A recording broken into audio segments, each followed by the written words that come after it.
And all right, we're live. It just started. Now I got to take the live feed from the a group that we stream it to, and from that I post a link to all the different pages. So it may take a minute for me to get that, and it's good. It gives people a chance to jump on here and get situated. And Roger, if you can handle the comments, why I try to post the links if there's any comments started yet. Takes a while for the link to pop up.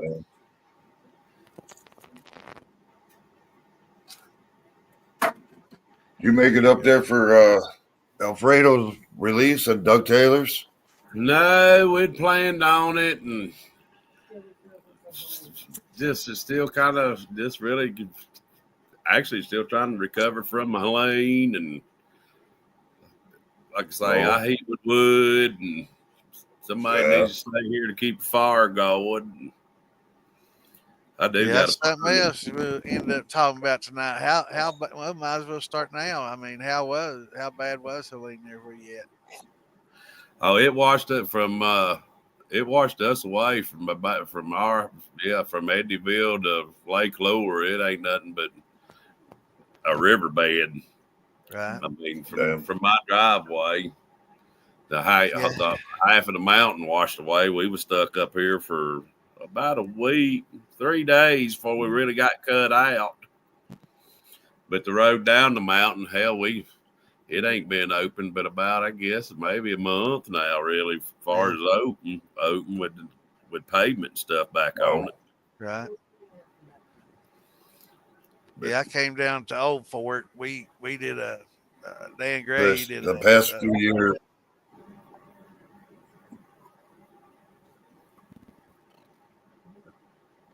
Go ahead, Russ. Hand it out. This is gifts for the kids. Yeah, so Dan Gray and I. Hey, how you doing, man? Dan Gray. Roger's having a little technical difficulty. Yeah, that tablet does it from time to time. Yeah, it tends to happen sometimes, don't it? But Dan Gray, a buddy of ours in the community, he put together a music benefit. He's an EMT by trade, but he does a little music promotion. He runs the Farm to Bottle up there. Have you been to Farm to Bottle yet? Uh-oh. I can't hear you, Cody. Hold on here. Let's see if we. All right. You didn't make it. Did you make it to Farm to Bottle this year? Ohio? No, I didn't. Well, Dan's going to put that on. Yeah, he did a benefit concert and raised some money for to give to the children down there, and we went to Old Fort and handed out a lot of the Cajun Navy met us there. We talked to them, had some friends in that, and they gave us some gifts to hand out. And so we handed out presents to all the kids around Old Fort. It was a lot like I guess where you live, it got wiped off the map too. It was pretty bad. Right. And it was pretty cool, seeing all them kids. Them old Fort there, it took a licking too. Yeah. It got hit hard. What they call it, Mill Creek, Old Fort. Yeah, Mill Creek. There was a lot of houses along that, and it washed into there and into the town. Yeah, that's a rough in there. Yeah, I mean, growing up in East Kentucky, we've had our share of floods too, but nothing quite so widespread as that. It's always been kind of localized, in a few hollers or in town. And, I guess back in 78, we had a major one, that was a little, just kind of like that. But, there was one a few years back. It was pretty bad up a few hollers and stuff. We got a lot of major rain and stuff. But not quite so widespread as that. And the rivers weren't quite as raging. It did wash a lot of stuff away. It just flooded a lot. Yeah, just flooded up. Right. It washed everything. Hey, Sam, I'll be right back. I'm going to leave my charger and switch devices. All right. Sam? Hey, back.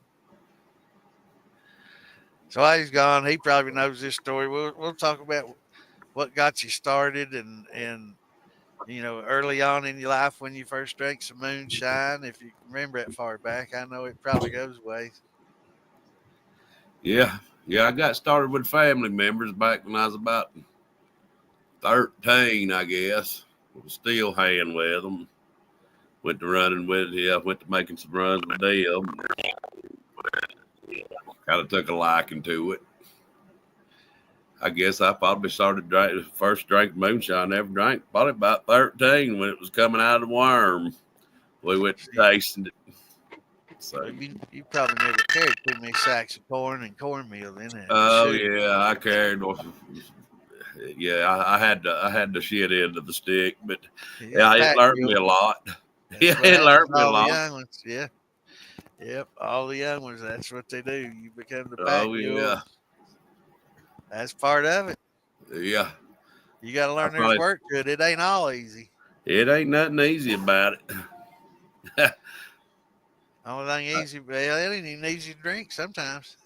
Yes, yeah, sometimes it's a little tough, ain't it? Yeah. Yeah, I went out on my own there about probably I don't know, 10, 15 years ago. I decided, hell, I just try this on my own. I don't know how to do it. So you decided to get back into it as a hobby. Yeah, decided to try it. Yeah, me and the old lady, we got to play around with it. Started having fun with it. What kind of steel did you get back into it with? Shit, I got me a little I started with a little 5-gallon beaver. There we go. I did the same just thing. To kind of, and like I say, I thought I was doing good there, with it. And hell, it wasn't but about 2 or 3 months. I had to go to a 15 because I just wasn't quite making. I was just making my own drinking.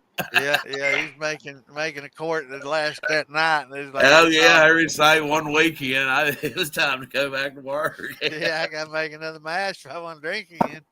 Yeah. That's why I try to get everybody. I say, if you're gonna start about 10 gallons, and work up from there. Because 10 gallons is a good starting point for anybody that's wanting to get into it. Those little steels are hard to learn to make cuts on, and they're harder to run than a bigger steel. Oh yeah, well I've always just learned to them. Yeah, just taste that. You can taste where it needs to be. Yeah, I taste about every damn thing. That's the way I do everything, just by taste. I'll start off tasting the heads, and so I'll know what they taste like, and then I'll know when they're done, and then go from there. And then you go running, you go to tasting like water. You about time to cut her off. Yeah. So, what's your favorite mash to make? It's hard to say about all of them. Like I say, about all of them. It's hard to beat a good corn mash, tri-grain corn mash. Yeah, it's always hard to beat. Yeah, good old corn liquor. It's where most of us got started. Now, when you were younger, did you make a thin mash with cornmeal and sugar and water, or did you do the grain thing? I would say when I started off learning, we was just doing a straight corn. That's it, corn and sugar, no kind of nothing else. And then when I took the wheel on my own, I went to this, kind of new school, using some malted barleys and rye and stuff to help convert the corn. And I started doing that. But I think it's funny when people ask me, well, back when you started, did you convert the grains and use malted barley and all that? And I'm like, man, you couldn't get malted barley in Pike County, Kentucky, in the 70s. Oh yeah, it wasn't such a thing. There wasn't no barley around. You doing good to get the damn corn, Yeah, I would say it'd be good to get the corn cooked without scorching it. yeah. I did that my first few runs. I scorched the shit out of it. I learned the hard way. We didn't have no internet to teach us, We had to learn from family or from shiners or from mistakes. From old school, that's the way I learned. There wasn't no internet, and then, like I say, after I kind of went on my own, I went to doing a little research, and new school on stuff, and I've tried a little bit of everything, talking about new school and old school, a lot of people say, well, those old schools, they didn't use no hydrometer, but because we couldn't get them, they weren't available. If we could have paid $4 or $5 and got a damn hydrometer, you can bet your ass we would have back then. Now what we, test that sugar and see how much you got instead of Oh having to try yeah. to taste. Yeah, for $5 we'd been all over that shit, but we didn't have it. All right, did anybody Well, call no, shot I yet? didn't go to a Oh, there's hydrometer. Hell, I Benny. used the son of a bitch for years All and right. never even fucking didn't even know there was a damn temperature scale on the thing. Yeah. I was like, God damn, I mean, hell, you just go by taste is what the hell what Right. I was taught. Right. Hell, That's you what know we're when to talking. smell and taste, and you round it enough, you can figure it out. Yeah. I mean, if once you learn it that way, you don't need it. But Yeah, how I know having it. it there's a crutch, it's awful nice. And I like testing myself. I like, to dip my fingers in it, taste it, and tell you how much it's worked off, and how much sugar it's got left, and how long it's got to go. And then I'll drop that in there, hydrometer in there, see if I was right and how close Oh it was. yeah, I can hit it every time. I just Yeah. there the other day. I told the old lady, I was like, "God damn, that there's done." I said, "I bet you she's zeroed out." And I finally dug out the damn hydrop or triple scale and dropped in Yeah. it, and I damn she hit dead on zero. I said, "Hell, it wasn't sweet at all. Hell, it ain't got no sugar in it, but it damn tastes Yeah. like beer." Hey, you see that? Yeah, tell Tater said to Benny. tell you hi. What is it? Tater. Benny saying Tater, howdy. but give them dumb what? Yeah. Oh yeah, there's Cuz, there's Betty, Yeah. Yeah. there's Tater. Yeah, we just drinking liquor and bullshitting. All So, right. All right. how We've long got you a been running question. liquor, Panhead? Well, I guess about 40 years. I started when I was 13 with family members. So, Same, almost and I'm exactly. fixing to be 53 February. So that's pretty easy math for a Yeah. country boy. Yeah. Yeah. I've been running that by myself though, on my own for I guess probably the last 10, 12, maybe 15. I'd have to really sit down and look at it. But Yeah, I remember as a youngin' going up in the mountains with I snuck up on my papa and my uncles, and my dad got caught up there while they were running liquor, so they taught me a lesson. But yeah, I've only been running now 5 years, 4 years, 5 years. Roger makes some damn good corn liquor oh too, man. yeah, oh I know. I've tasted of it. Ain't Yeah. nothing but God, that's good shit. Yeah. Thank you. Can't argue with that at all. Makes pretty damn good brandy too, I have to say. He Yeah, won Oh yeah. competition with at his least all I've in. made it. I know I've He, made one good batch. What a brandy. Yeah, yeah.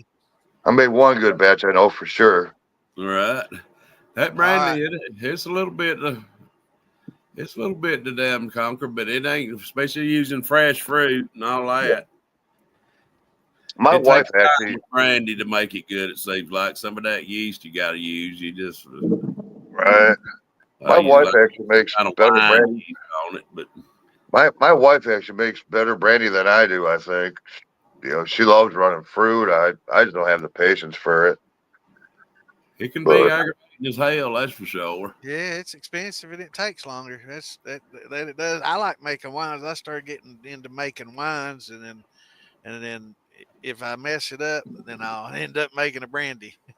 But usually, Yeah, if it turned it makes it into a just brandy. yeah, if it turns out to be a pretty good wine, we'll stop her at that because I like drinking me some wine too.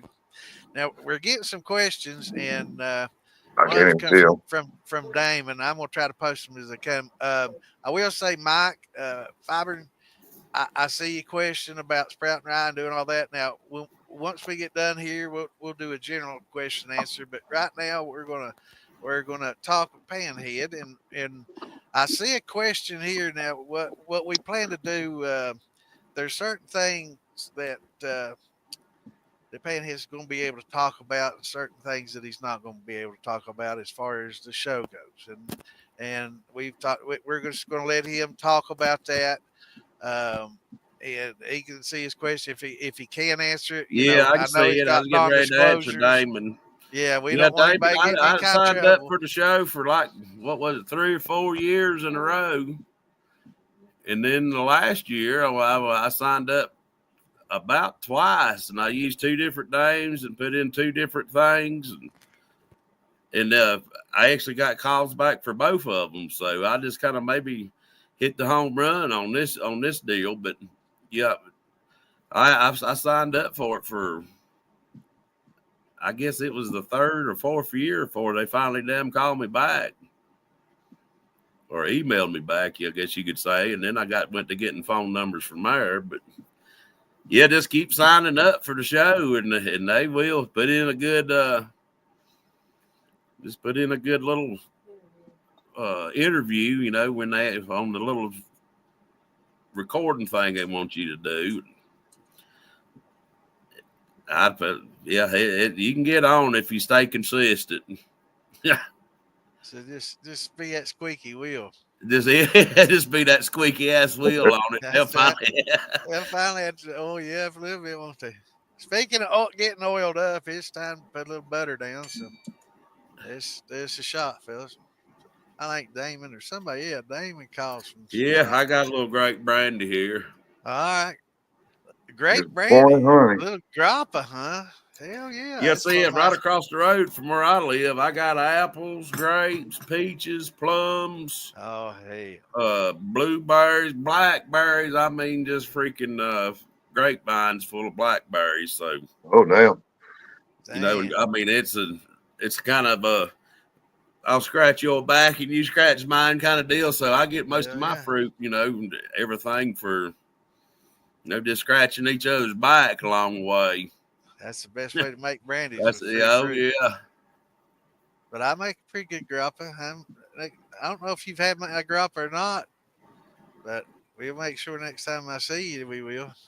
We've met, I think, in passing at a few of the festivals, but we've never had an opportunity to sit and get down and talk or anything. And I've seen you I see you. You look awful familiar. Yeah. I believe we've talked and bullshitted somewhere along the line. A little bit, yeah. Yep, I think in Maggie a little bit. Yeah, I think up at the Hillbilly Jam we bullshitted there one time. I don't think he's in Beattyville this year, was No, we was planning on making all of those, and it's just there's so many of them. That was something else I was planning on going to popcorns, and then I was filming for that, and then there was something else right as I was, it was just like when I did do that film, and it took a little bit. Huh? There's only that much left, and so it would take about 5 or 6 days. Yeah, I was there 3, or it was probably about a month before it was all said and done. By the time one jar filling and one empty still. Did you want me to just shoot it now, or? Yeah, go ahead and shoot it. All right, just look for the rest of the stuff. Got the stepson running my still today, so we're finishing the run. You got him where he can taste that son bitch and know where to cut it off. Yeah. Oh yeah. He's getting pretty damn good. Hell, that's the main thing, ain't it? Yes. Got to teach him right. Or he just keeps on sipping on it till he figures Oh yeah, that's what you got to do is taste it all the way through. Shit. We used to be crawling out back when I was a teenager by the time the end of the run was done. That's a good question. How hot was it during the filming? I've heard it. Oh God Almighty! It was oh God Almighty, is hot. Hell, when I went to fire up my steel, it was said it was 110 degrees, and it was just sitting there on the stand. It hadn't had nothing in it or nothing, so you can figure about 110 degrees in there where we was filming. Yeah, I've heard it's pretty damn hot. That's what the temperature gauge on the steel was saying. That's they kept the steel warm, but just with the lights and shit. Yeah, I say it was all the damn lights and the damn cameras, and it was a hot in there. But by gosh, it's fun. It was definitely an experience, especially for a damn backwoods country boy like me. It took me forever to get off of the stage fright deal. Yeah.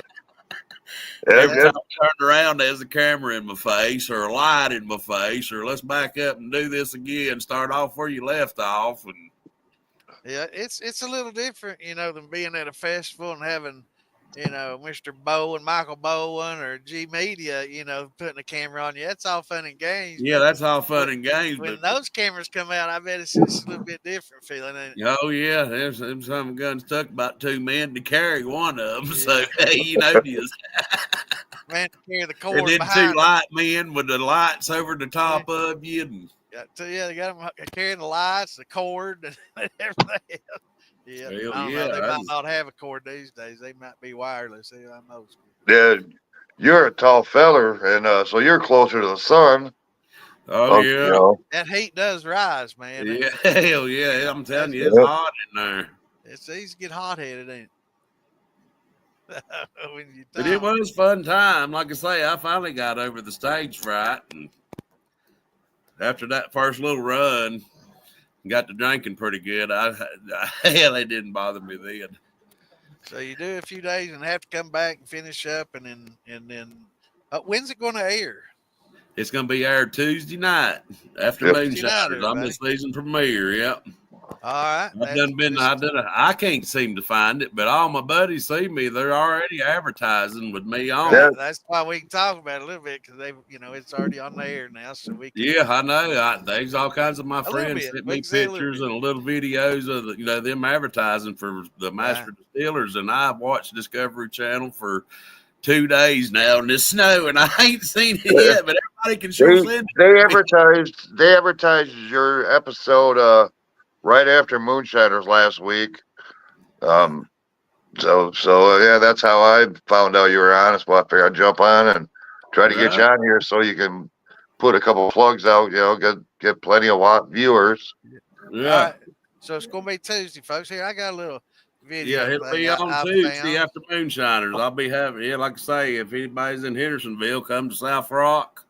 I'm having a big watch party there. We got drink specials and Damn. All right. food Now, specials, and where's that going to be? it's called South Rock. It's my little local hangout South here Rock? in town. Just Yeah, it's South in Rock? Hendersonville, North Carolina. Okay. Is that like South Rock Distilling or just South Rock? No, it's just a little low Grill? bar, just a little nightclub and restaurant. Yeah. Cool. Well, that sounds like a good time. Well, Yeah, I found it a little will be. video I want to post here real quick and let some people see you and you better have.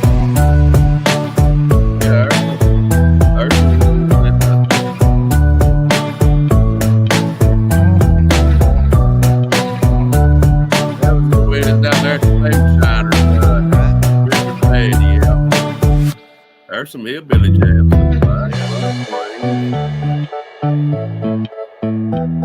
There's what we did. I'd had a few drinks. I can tell you had. Get a little pinup, Queen.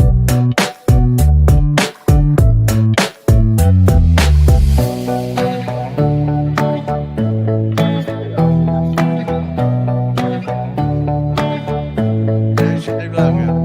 Yeah, there's the logo.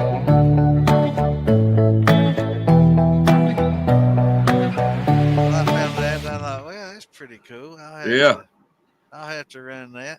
Yeah, that's a good little clip there. That was nice of you. Yeah, I thought it was pretty cool. So show everybody the festival live.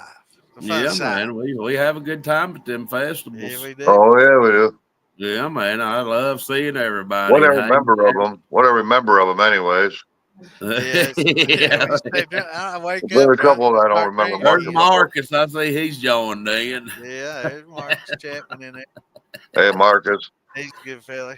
Oh, yeah. Marcus is good. Yeah, he is. Yeah, I'm gonna let him stay with me again this year at Maggie Valley. Help him out. Yeah. He's a good cat. Oh, yeah. Marcus is a good old boy. If you need a hand, he's always there. I see. Daniel saying Moonshine he stayed drunk every day on the set. I think I did too. We hung out borrowed, hired, and everybody, and Tickle. We had a big old time at the damn set there.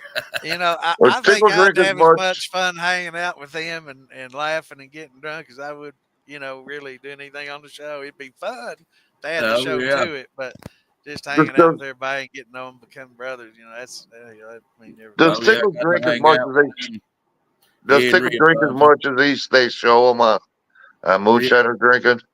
Bubba. I mean, when Moonshine first come out, Tickle was always drunk. Is he that way now? He did pretty good on the set. He actually did real good. He didn't drink nothing. Ma'am? He's He he's did. He married did real now. good. Now, later on in the evenings after we was kind of hanging out, after everything was over, he had a little drink or so. But Tickle's Yeah, good. He was that's cool. real good. But I could tell he was wanting to awful bad. Yeah, I think hanging out would be the best part for me too. Just sitting there, getting drunk, talking shit, talking stories like we are Yeah, tonight. Daniel, I say hanging out. That was some fun times. I hung out with Daniel Stevens there a good bit when we was doing some filming. He was filming like at the same time I was. So we Yeah, had a I good hear time. they do like 2 or 3 episodes at the same time, and everybody They kind of will. gets to hang They'll out. be filming like 3 episodes every day that was that you're there, and then the days you're not there, they're still filming. But Yep. because I went by there a couple of times and just hung out with everybody, when I wasn't filming. Right. It's a good time. I would definitely do it again. And I'm probably gonna sign up again. Just to see. I thought about signing up and trying out, but I I live in thought such a about it. small I community. may do it. Before. Yeah, it's worth it if you can get on it. It's definitely worth it. It's fun after the stage fright. Like I say, after you get over the stage fright and the cameras, lights, and action every time you turn around, or like say a loud car go by or a loud truck, oh hell, you had to stop and back up and start off right where you had to, right where you was talking when the loud Remember truck where went you by. at? That'd be hard for me. Yeah. Remember what they like. Yeah, that's hard to kind of respect. Yeah, Yeah, it can sometimes. get difficult to start right back where you left off when they told you cut. Yeah. But yeah, it's fun. I had a great time. Well, I bet it looks like it'd be fun, but Yeah, I it live in was. such a small community. I'd be afraid I'd have a target on my back, and Well, that's me. I live in a little old community. I live in a little community here in Edneyville. yeah. It's it's all for TV. Well, It's yeah. all for TV. That's I might have learned it when I was younger, but I still remember it was all for the TV set more than anything. Yeah, just for the fun of it, man. Yeah, I grew up small town USA too. 5 of them. Is that what we had? 7. That's what I was thinking, Daniel. Was about 7 times I come there. Over about a month, probably. Yeah, month and we was there about a month, probably, and was showed up 7 times. Huh. Different towns. Yeah, those small towns, everybody knows everything. Yeah, oh yeah. So are you allowed? I just did it for the TV show. I don't ever end nothing, but Are y'all allowed to say what mash bill y'all run, or is that No, much? I don't think they can what talk is it? about that. No, you have to wait for the mash Yeah, bill. It was the one I was on was pretty tough. It was, I will say that it was probably one of the toughest master distillers that I'd seen. And then I got picked for it, and I thought, oh hell, Yeah, that's fucking gonna have to definitely look outside the box on this one. After tune in Tuesday. Yeah, it was tune in Tuesday, and you'll see it was. That's right. It take you back to whatever you knowed is out of the question. Yeah, the thing about being on the show is, once you do it, it's no longer a mystery who you are and what you do. Of course, it ain't so much a mystery, to anybody that knows us, that what we like to do. Like to drink. We like to make it as much or more. Yeah, I just more than anything remember what I learned in my teenage years. Like I say, I just That's I it. figured, what the hell? Probably. Well, let's go on the show and say just if nothing else, be on TV. I'll keep on Yeah. YouTube. I see It's that. all TV, so that was the main thing. Yeah, they don't say we'll bring you on to do your special match. Let's see. But I guess they brought some on in the past, but sometimes they'll surprise you with something. It's like, okay, Oh you yeah, just yeah. This get her here down. was totally out of the box. I can tell You you gotta that. get Just her. tune in Tuesday night, and you'll be We won't. amazed. That's right. Tune in Tuesday. We're gonna Yeah, hit around tune and in make you want to get Tuesday, on and there. you'll be amazed at what we had to work with. I'm looking forward to seeing that. Yeah, it's a good one. It should be a good one. I hadn't seen nothing. I've messaged my production manager. He said he's going to send me some a trailer and some pics and all that. But All right. I messaged Well, him now's today about because I'd time like that to have a little bit, just to kind of see what's happening. But well, now's the time. Not that you wasn't real popular before, but it's going to get bigger and bigger and bigger now that you nationwide, probably worldwide, with this show where all it reaches. And I'm yeah, I talking about picked the up distiller. probably. We go all over. We got people in New Zealand, Australia, England, Canada, all over the place. But Magilla, I think they got a little more reach than we do in the show. But yeah, you got some websites if you want to share it with us. All everybody watching and all the people that watch this going to work, this coming week. Go to his sites, like, follow. It helps Yeah, I'll be brother out. posting some stuff. Like I say, I should get some stuff from the Discovery Channel any day Right. now. I'm gonna hit. But Well, our jump website is when you get a chance. Panhead Cooter and Little Diddle Right when you get a chance, on jump in the Facebook. militia. You in the militia, so jump Yeah, on the I'm page in the and Moonshine Militia. so jump on there and share all your different I will. websites I'll with get on everybody. there and at least just share our website and stuff like that. And I'll Instagram be and all that posting a good bunch of stuff. stuff here in the next day or two. Awesome. Well, We'll be after looking forward. Tuesday, we want post some pictures in there, and maybe we can have you come back and you'll be able to talk more about Oh what yeah, happened. yeah. Hit me back up, like I Yeah, say, and we'll I'll have be a able follow to. up. We'll definitely have to have We'll a have a follow up. follow up. Sounds good to Yeah. me. And another chance to get drunk out there. And Yeah, somebody oh sees yeah, that shots. shit is excused, I'm pretty ain't sure it? somebody sees shots somewhere. Is it time for another drink? It's always time for I another was getting a drink. little thirsty Well, there, that's what man. I've been All saying this since damn about 1 talking o'clock gets me today. parched.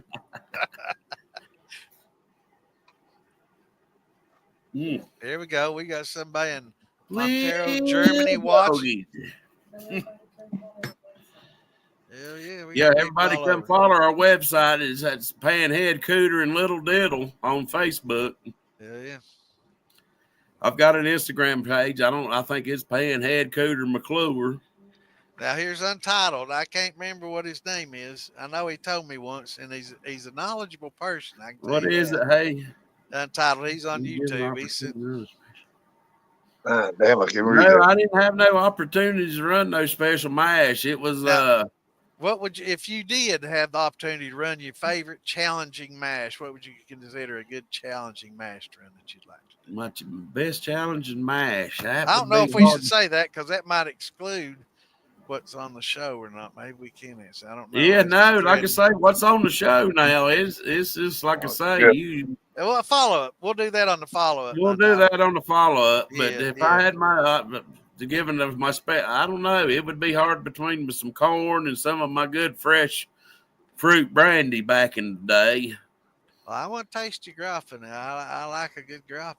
Yeah, we messed with some grappa. That was back in the day too. I'd say their followers are going up. Jeremy wants to know how many followers you pick up after folks find out about you being on the show. Jeremy, if you really want to know, I probably picked up about 100, 150 followers, maybe even 200 probably by now. I'd say by Wednesday or Thursday, yeah. That'll double.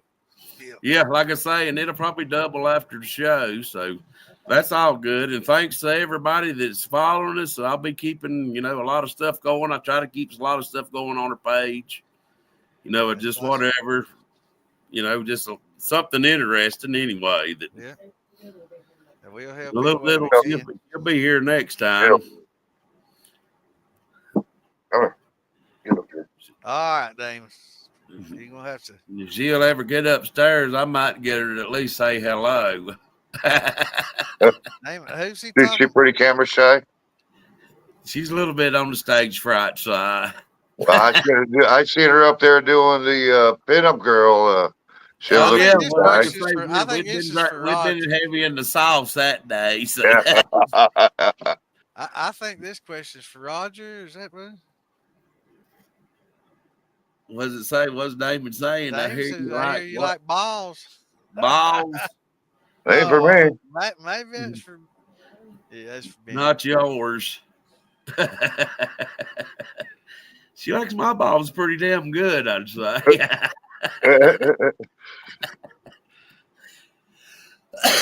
So She's been with me for about 8 years now.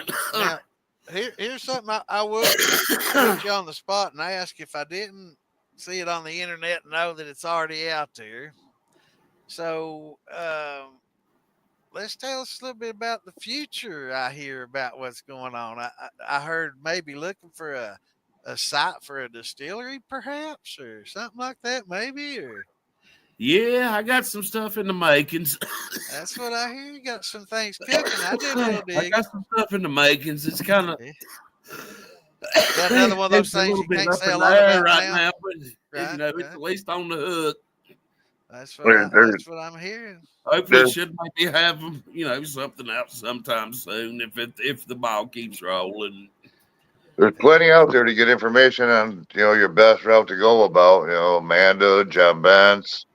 I heard Ace Cuss Crappers opening a distillery, I believe. Cool. Oh yeah, Tracy Bumgardner. Yeah. Yeah. Yeah. Yeah.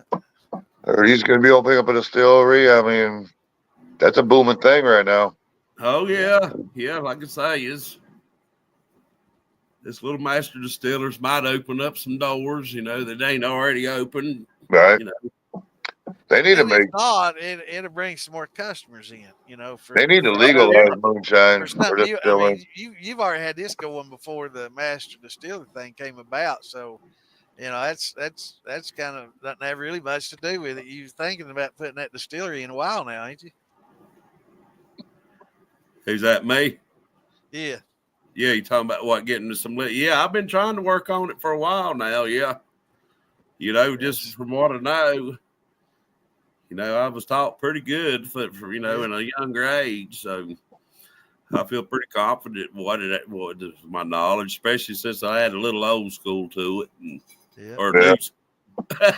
If That's you right. can combine the old school with the new school, you got something going. Yeah, oh yeah, like I say, Bennett's ready to go too. I mean, you might as well after you do the show. It's oh hard yeah, to go back to any kind of large scale production or think about doing it for much for a living anymore because it does open some eyes on both sides of the fence. You got the law. They see that show. They know what's going on.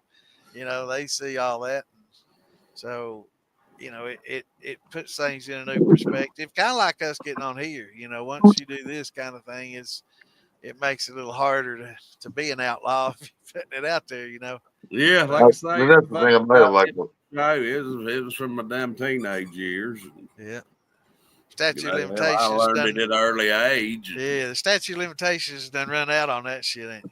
Oh yeah, I like I talk about a say, I lot of don't shit really I mess did back with in the much day. anymore, but Yeah, I still know people that do, and I know I got them. I can get them damn liquor, but yeah. you can always find some good liquor somewhere in the mountains. Yeah, I Oh, would say before long, it's got the attention of the courts, and things are changing. Hell, 40 years ago, you told me marijuana would be legal and be selling it in stores like candy, and they'd literally making candy with it. I'd be like, Yeah, you're making candy crazy. with it. Yeah. You're crazy. That'll never happen, man. And sure enough, here we are. Fast forward, and it's Oh like, yeah. damn, you can't walk Like in a I say, that the 7-Eleven in way I some see it, states. they need to damn be cracking down on this damn fentanyl and all this Right. crack. oh Hell, little liquor ain't never hurt nobody. Hell, No. everybody. There's always been liquor in the damn picture, but Yeah, but growing up, Pike came and the cops went and confiscated a bootlegger and moonshiner. Half went to their trunk, the other half went to the the room where they keep all the evidence. They drank half of it. Yeah, oh yeah. Like I And say, there's a damn lot worse shit out there than a damn little bit of liquor. right. Yeah, you You get know, in court that and damn you tell the fentanyl, judge, pills, and this crack and cocaine, crack. right. They Especially the fentanyl and that. They need to bust ice on that.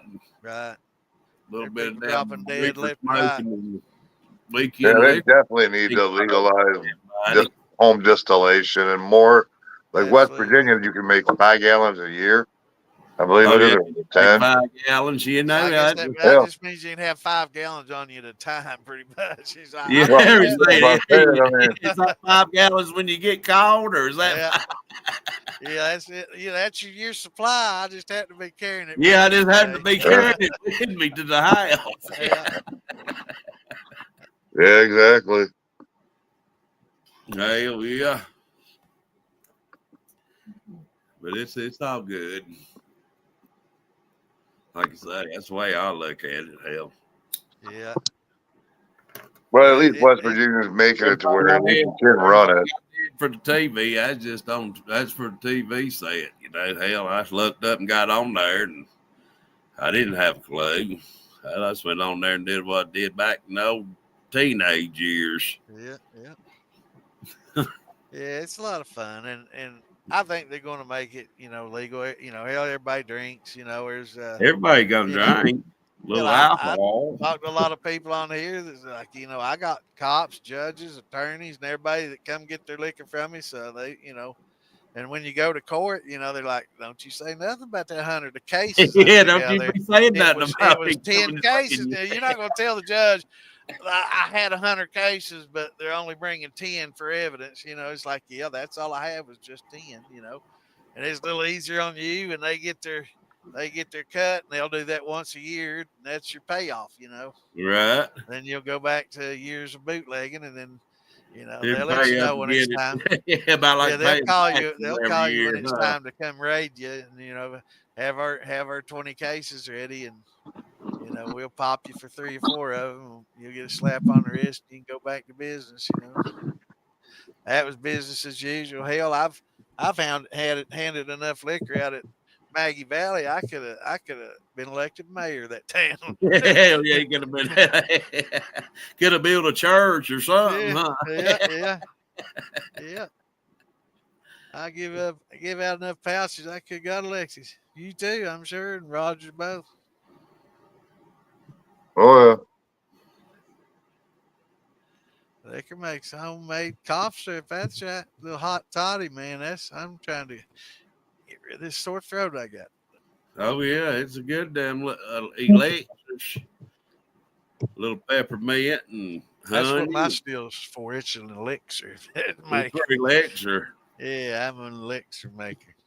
That and hand sanitizer. Yeah, it's good for that too. I like taking it and cleaning the counters with it, my windows, my reading glasses. I'll have to every once in a while I'll clean these off. Then they need to be clean. But yeah, I think it'll be legal. We got something in our Constitution about a life, liberty, and pursuit of happiness. And by God, if that don't meet pursuit of happiness, I don't know what does. That's exactly what I'm saying. Hell, America was built on rebellious spirit. That's right. We had a whiskey rebellion. Damn right. Yeah, we didn't even like paying taxes on tea. You can how bad yeah, we don't like it. More or less anything. Make liquor, Yeah, it's times are changing. I think in probably the next 10 years, home distilling will be pretty much legal in most places. I mean, you can make wine, you can make beer. You can make wine, you can make beer, you can make all that. And I guess you can make Applejack because it's not you're not distilling it, but some places like to call that freeze distilling or cold distillation. Yeah. I have freeze distilled a few things. Yeah, I've made Applejack today. Yeah. I've frozen while distilling some shit. Yeah, you did that today. You did that the other night.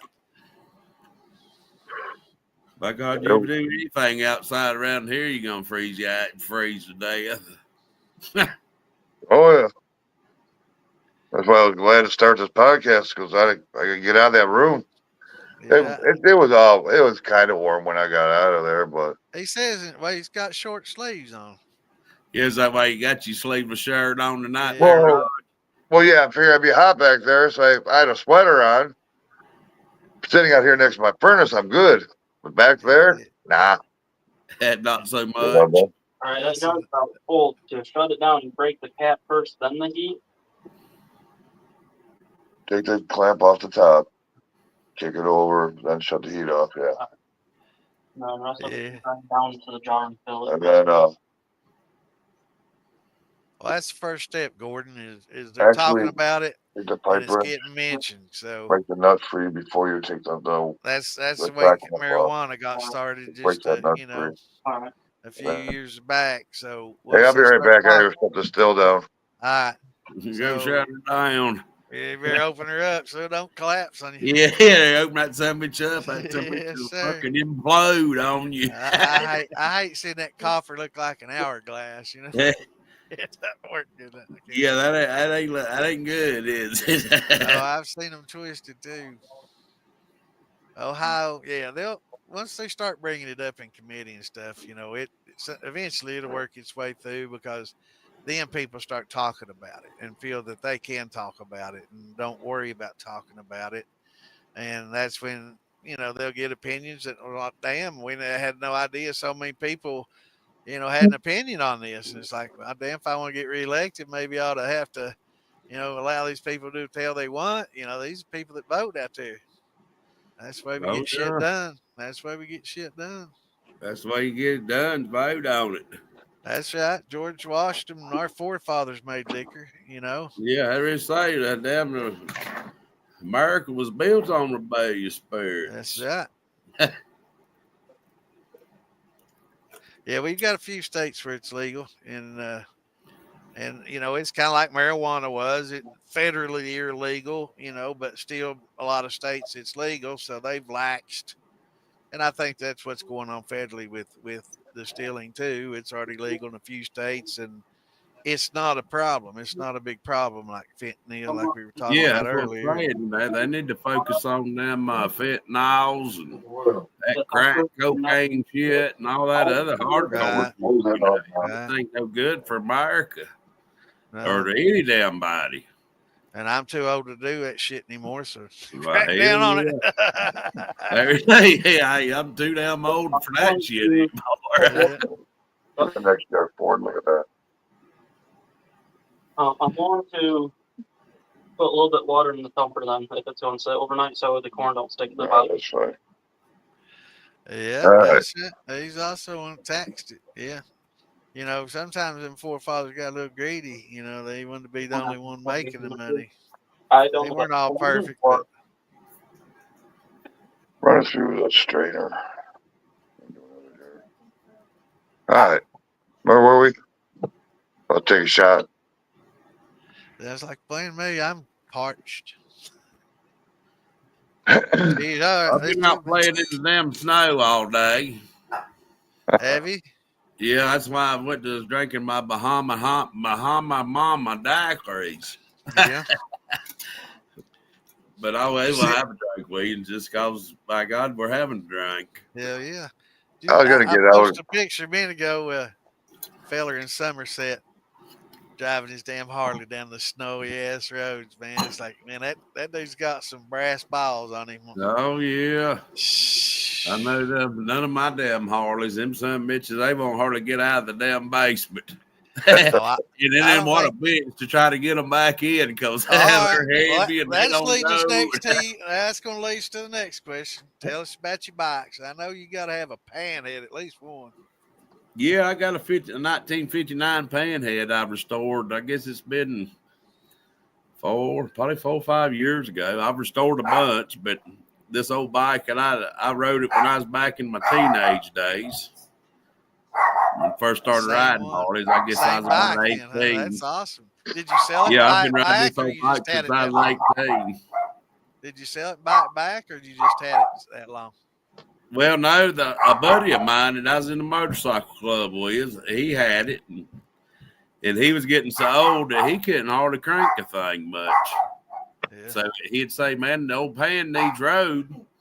You know, crank it. I know you're going to crank it, and we'll ride it tonight." So hell, I'd crank it and we'd ride it. You know, I'd ride it. I had an old shovel head at the time, but I'd take the old pan out on the weekends, and it ended up he got so old he was going to sell it. Well, he ended up selling it, and I met the guy at the bar in Lake Lure. And I was like, damn, I know that motorcycle. And went to talking to him and all that. Well, I become friends with him. Well, hell, I guess I bought it 6 years ago. I called him up one day. I says, man, you want to sell the old Panhead? He's like, you know, if I was to ever sell it, you know, it'd probably be to you just because you used to ride the bike when you was a teenager. I was like, well, let's get together and let's have a drink and let's make a deal on it. So we went down there and ended up drunk that night, but ended up making a deal on the old bike. It needed restored. I totally restored the old bike, pulled the transmission and everything, did some work to it, totally rebuilt the motor, painted the frame, you know, painted everything. Oh, redid it all. Yeah, just redid everything. That's what I do. I'm a mechanic. I work on cars, and I've rode Harleys since I was about 18. Started off on KZ 900s. I'm sure y'all remember them old bikes. Yeah. I started out on a DT 125 little Yamaha when I was a kid. I think I was about 12. Got a little dirt bike Yamaha, but it's an enduro, so I go about anywhere on it. And it wasn't a year. I said that ain't enough. I got a 400 after that, and you went to skin and ice in, didn't you? Hell, man, those things are ripped, buddy. I tell you. Them old 400s, they had. Yeah, well, I started off, that was my first street bike anyway, was KZ 900. And I guess I was 16. I went on and got motorcycle license and driver's license at the time. So I rode KZs till I was about 18. And then, like I say, I just around Harleys all the time. Went to riding Harleys from about 18. And I still got. Well, I've got seven bikes. One of them is a dual sport KLR 650, but the rest of them's Harleys. Right. The other 6 is. I've been collecting since I was about 18, I guess. I got a Pan, double, Evos, twin cab, Screaming Eagle twin cabs. I got Texas Chopper, American Iron Horse, Texas Chopper. I've got all kind of Harleys. I've been collecting Harleys for years now. I'll buy them tore up or something messed up, and then, of course, I've learned how to work on them over the years because I sure as hell couldn't afford to take it to the Harley shop. So, plus I was a mechanic, and I already had some mechanical knowledge. So I've learned the trade of them. So that's what I do on the side is work on some Harleys. Hot rods and boats. I can work on ski boats, any kind of V8 ski boat. I drag race for years, had plenty of drag car Chevelles. Yeah, so earlier we were talking, you used to ride dirt cross, motocross. Yeah, 79 to 91. So you was probably about 40 when you give up motocross. Well, no, I'm not. Like I just said earlier, I'm not as old as I look. All right. 91. How old are you? I'm gonna be 53 February 6th. Damn. So I was life hasn't been good. I quit motocrossing is because I was in a car wreck. New Year's of 91. Well, I'm 43. I was in a damn big car wreck. I look a little older than I am. I'm 43. I can't lie. Yeah, I'm going on 62. I'm just behind you, 57. Yeah, we just had a hard damn life, I guess you could say. Yeah, we all have. First bike I had was a Honda 50. I love that little thing. Yeah, I had a mini trail Honda 50 with the adjustable breakdown handlebars. Yeah. Oh hell, Yeah, you say you could put them in the trunk of your car. Yeah. there's a moped on steroids. I had a buddy of Yeah, mine it had a was 50. 3-speed automatic. Mm-hmm. A buddy of mine had a 50. He started on that when he was about 8 or 9.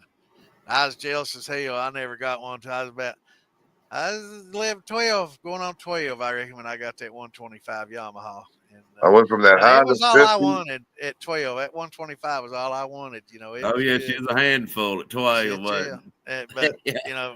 when I got 13, my legs could touch the ground a little better, and I moved up to that 400 when I could touch the ground better.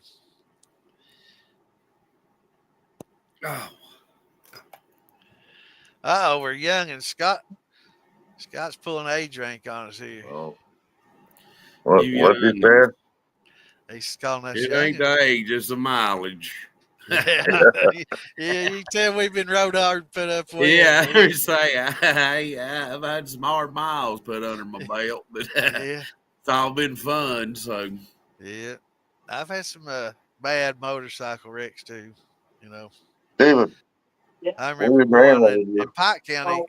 It's all right next to the Don't Big drink, don't Sandy spill. River. Oh, That's the river it flooded all the time, and we used to go to the breaks damn because it, I we in wanted to Dry keep a County. gallon We of used to that go to the too. breaks and get drunk all the time. And there's a place there called the Come here for a Snake minute. Pit, and they sell beer and liquor, beer and wine coolers, and we go up there and get drunk. I was on the way back, Use and a I gallon, ran don't even have around a the water bottle. corner, and I went around the corner, and there's a Lincoln Town car sitting right there dead in the road, man. And I had no choice, lay her down or hit it or try to go up a cliff. It was just, straight up and down next to it. So I decided I'm going to try to just lay her down and climb up on the bike and slide with it. And that didn't work out too well, but it worked for a minute. I was yeah, kind of bike surfing.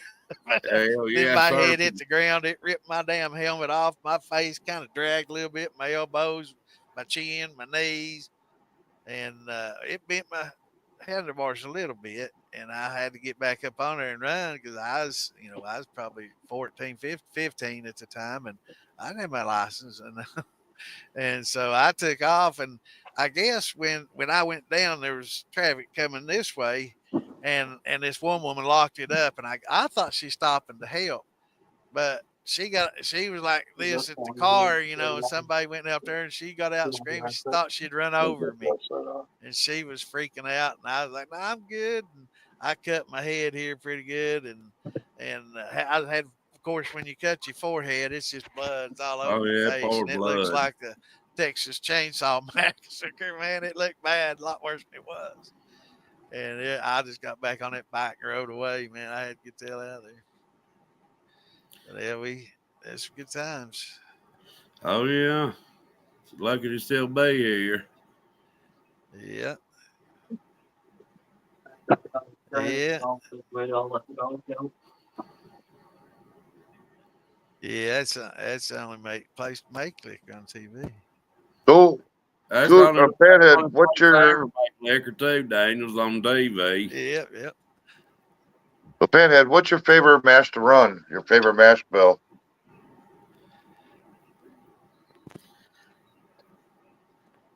Like I say, I used to like to run corn. It's hard to beat a good corn. Exactly. Beat a good brandy too, especially when you got fresh damn fruit. And it's free. Yeah, and That's free. yeah. Somebody asked me what the Yeah. best liquor is, and I'm like, free liquor. That's the best damn liquor. Oh The best yeah. liquor is the one that somebody hands me a jar. I don't have to put any work or time or money into. That's Hell my yeah. favorite. I got a pretty good That's hookup to got get fruit. once it's sold. That's another good answer. Best liquor is a jar that's already sold. I've got a pretty good hookup for my fruit. There's a fruit stand I go to, and I get all their seconds and their brews and anything they're getting rid of. So Anything that's overripe.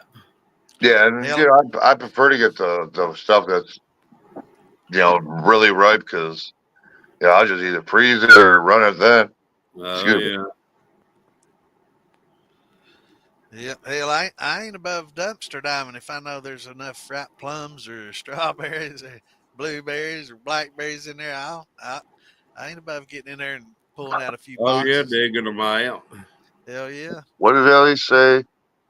I don't She actually doesn't, make she doesn't know liquor, she, only still water. Yeah, that's yeah. all any of us do with the still water. Yeah. Make hand Hand sanitizer, Yeah, sanitizer. yeah, refract. yeah, that too. Yeah. Cleaners, I make my own Windex, Yeah. And Man, there I you made go. good. I made good money during COVID with all my hand cleaner I was making. Yeah. Oh yeah, that shit was scarce during I COVID. had I Yeah. had several flavors of it too. Yeah. You got that way it smells good on your hands. Smell like Yeah, corn. exactly. Got that corn perfume. Yeah. Essence de corn. I had Yeah. old Larry Parker sent me a little bit of his. How was it? It was his.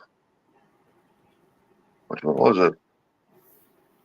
I forget what it was. I'd sent him a thumper, and he sent me back a few jars of hand sanitizer. Well, the liquor come in hand sanitizer bottles. Right. In Right. fact, right there. Oh yeah, that's a good That's what I hand. got him in.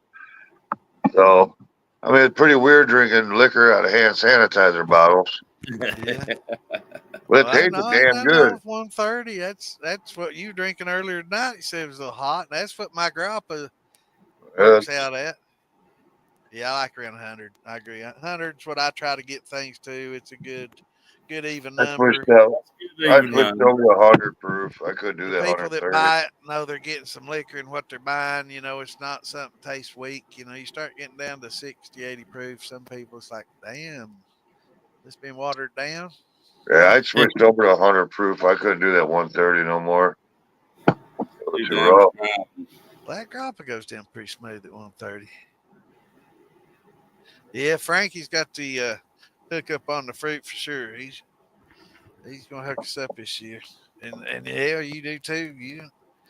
We're gonna have to come visit y'all Well, this year for y'all are sure. neighbors pretty much there Yeah. with them. Oh. And technical difficulties. Yeah. Jump back on here. Let me shoot him another.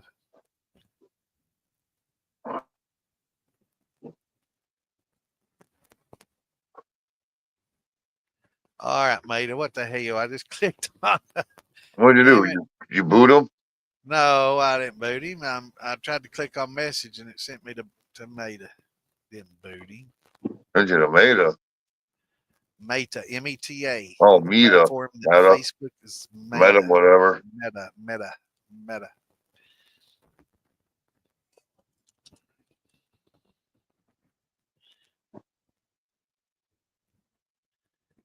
Dog's feeling better.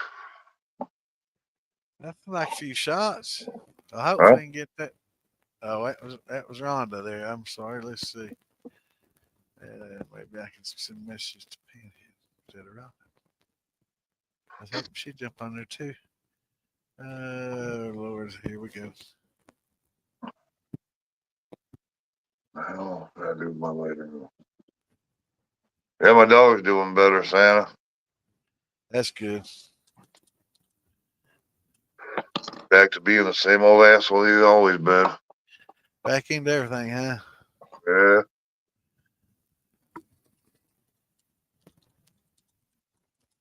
He had me worried for a little while.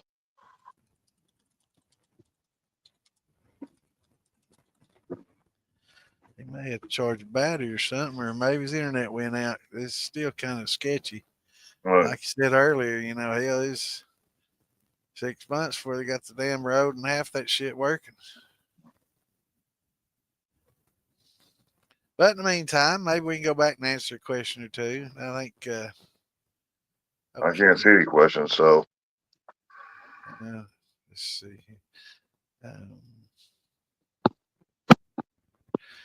David H. Do we ever use star fruit to make moonshine? I've never found it on sale where I could get enough to where I could do it because it's pretty Do expensive what? when you do. I'm sorry. Here, let me post it here. What was the question? I posted it there. You didn't bring your glasses, did you? You don't come Well, prepared. hell no. But he's wondering if anybody ever used star fruit to make it Star shine. fruit. And I love the taste of it. It's damn good. And and I would, uh, but I never see it on sale. It's never on sale where I'm at. Great dragon fruit. I want to run dragon fruit so freaking Yeah, I bad. want to run. There's so many I want to try. These exotic things. But god damn, man, The old I can't pay more than a fucking ribeye per pound. the old ladies got dragon fruit plants growing, but they ain't produce a damn thing. And Here's some I've got a question on it. papaya tree in my that I'm growing, and it doesn't produce no fruit. Have a question, Santa. Sprouted some rye, didn't dry it out, and added it to my mash. Is it good to go, or should I start over? You'll be fine. You'll be fine. It'll work. It may not give you the diastatic that you need, but is it all rye? If you're still around, Mike, is it an all rye mash? And did you? What temperatures did you cook it at? Make sure you didn't get it too hot That's to where a lot of denature people your screw up. enzyme. I think that's where a lot of these newer distillers screw up is they try adding their grains in way too hot or way too cold, and and they don't get the conversion that they're expecting. Appreciate that, Gordon. Yeah, I'm I not think it's a mistake. I don't encourage a lot of beginners to jump into grains. A lot of people say, no, "Oh, might as well get your feet wet the right way," and it's like, man, let them run some sugar shine and let them find every leak they got. Let them find out the gaskets in their beavers ain't worth a shit. Let them find out, a few of these things and get them fixed before they start doing something serious. And let them learn to do the hydrometer thing or taste and, yeah, and be able to tell how sweet and when it's ready and feel that still, and when it's warm and when it's going to start dripping and just, it's like, just driving a car for the first few times. You don't want to take it to the racetrack before you get to feel the car, so you kind of got to drive it around a little bit before you lay it down.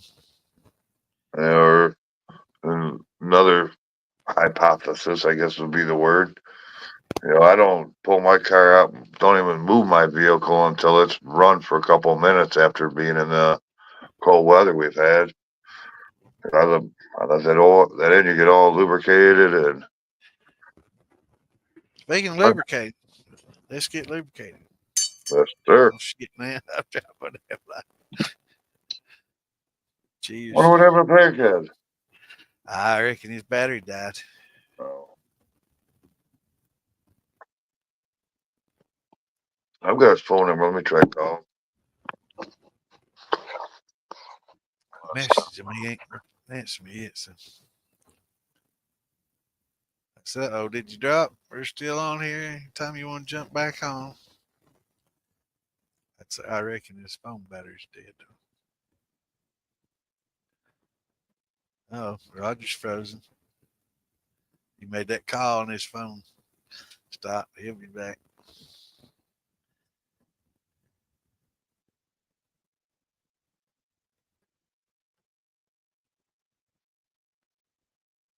That's a sour mash at 0, and it still got some sweet.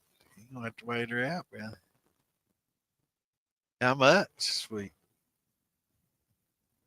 It's less than 1.010. I might run it.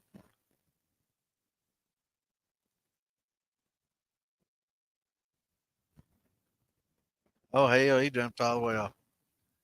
Damn, that made my head big. Here, let me see here. Can I make it smaller? Damn, won't let me. Try to make it smaller. I just lean back a little bit so that big head don't fill the screen. Let's see. I'm trying to look at some of these questions. Ah, that's right. You can tell if it's a little sticky, if your fingers stick, and a little taste of it.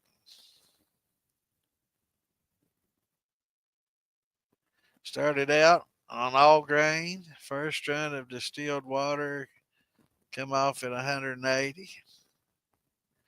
Rye, some very sticky stuff to work with. It sure is. Rye and wheat both get sticky. Oats will get stickier than hell too.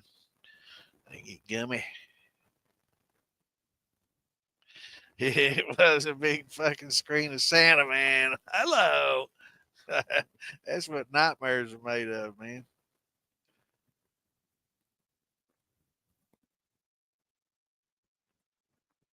But yeah, the rye, people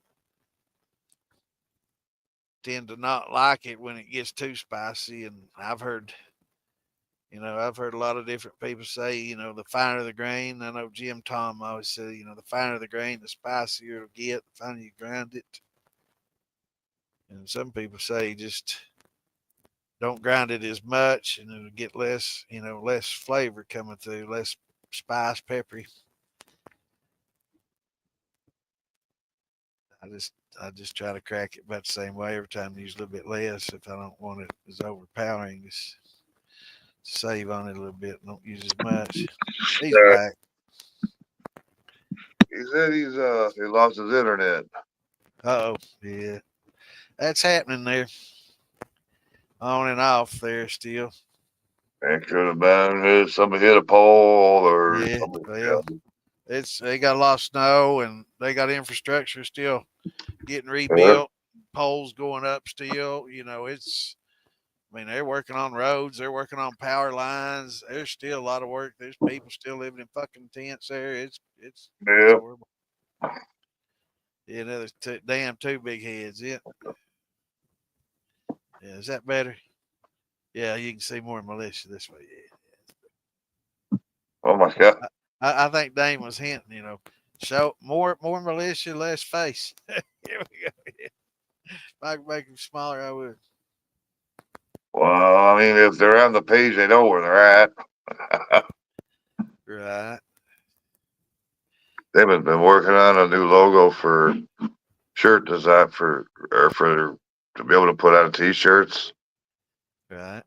Looks pretty good. The one that's come up with. Well, it was good having Panhead on here.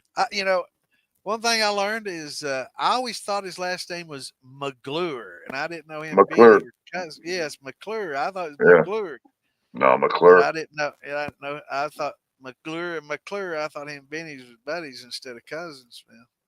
Yeah, him and Tater are both family. Yeah, I knew that. Yeah. I just thought their names were same, and they're just buddies from back, and I didn't realize they was cousins. I thought it was McClure and McClure. Oh, isn't Tater close to Hendersonville? Yeah, I reckon.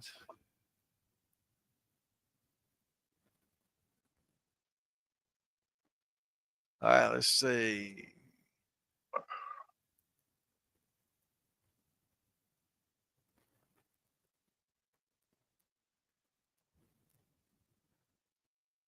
Yeah, you get some sweetness carrying forward.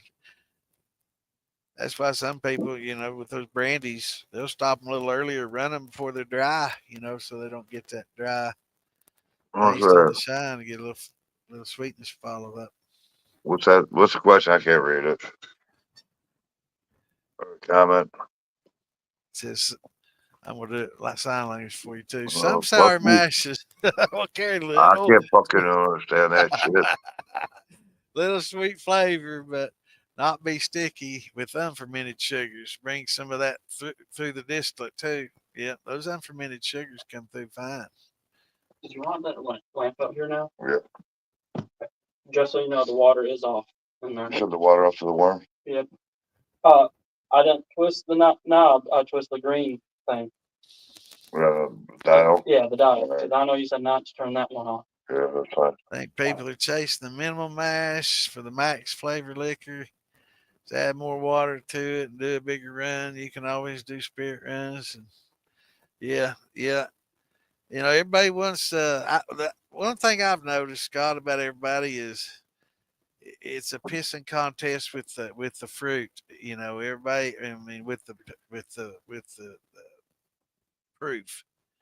Everybody wants to push these brandies and stuff high proof and all these different corn liquors high proof and No. it's they brag and piss about mine's 180, mine's 185. Oh, I got mine at 190. And it's like, all right, you making neutral spirits? No, I'm making a good brandy. I'm like, not at that proof, you ain't. When I'm mashing it, I try to keep my brandy like I pull it off at 1060 or pull it off. Try to mash it at 1060 and bring it off, early as I can. Is Roger falling asleep? No, it's past his bedtime, man. You can tell. All right, now we got the movie lights on. Hell, you feel like All getting right. Magilla now. We got the camera That'll lights. keep me awake for a little bit. Yeah. Now he feels like he's being interrogated. You feel like he's at the police station getting interrogated now. Irrigated. Big bright light looking into the light, answers the questions. Crystal, you coming? Yeah. Let me tell you a horror story. Yeah, that's some horror shine shit right there now. Looking like bright. 5 million candle or lumens, I think is what it is, or something like that. Yeah, did you crack a line on the lid of that rig? Yeah, Roger knows. Okay, see now. He ain't gonna let that copper steel What? implode. Come on, Todd. Well, no, I'm going to make sure he shut it down right. Yeah, that's why he went in there. He doesn't want his copper steel to have that hourglass figure. Oh, hell no, I don't. Make sure he was.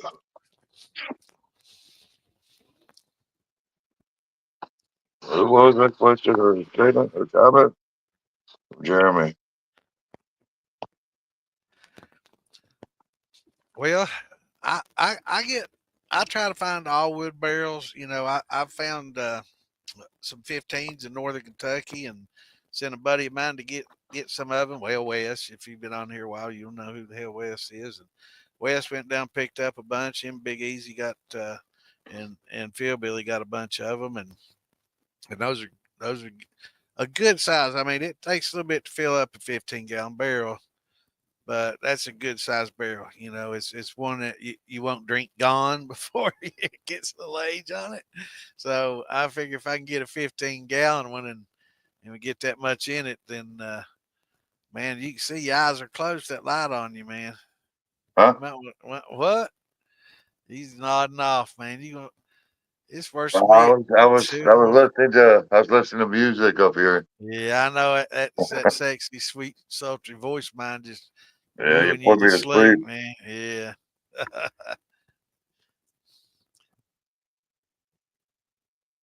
But some the Wes and Bad Mo, and there's some other stainless barrels with wood lids that are all good. Those are good to use.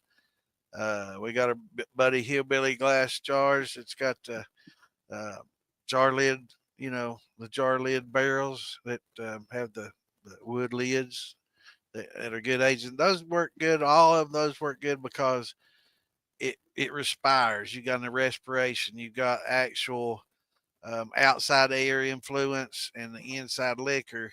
And believe it or not, when the pressure, barometric pressure, and things changes and temperatures change and the liquors get hotter, they get into the pores of the wood more. When it cools off, the wood tightens up and forces some of that back out, and more water gets in, and you go through real cold cycles, and even some of the water and some of the pores will open up pores even more in the next spring. When it starts warming up, more liquor starts flowing into those large pores. So it is actually a respiration. We've heard the devil's cut, the angel's cut, and then there's That was money. yeah, and then there's That was money.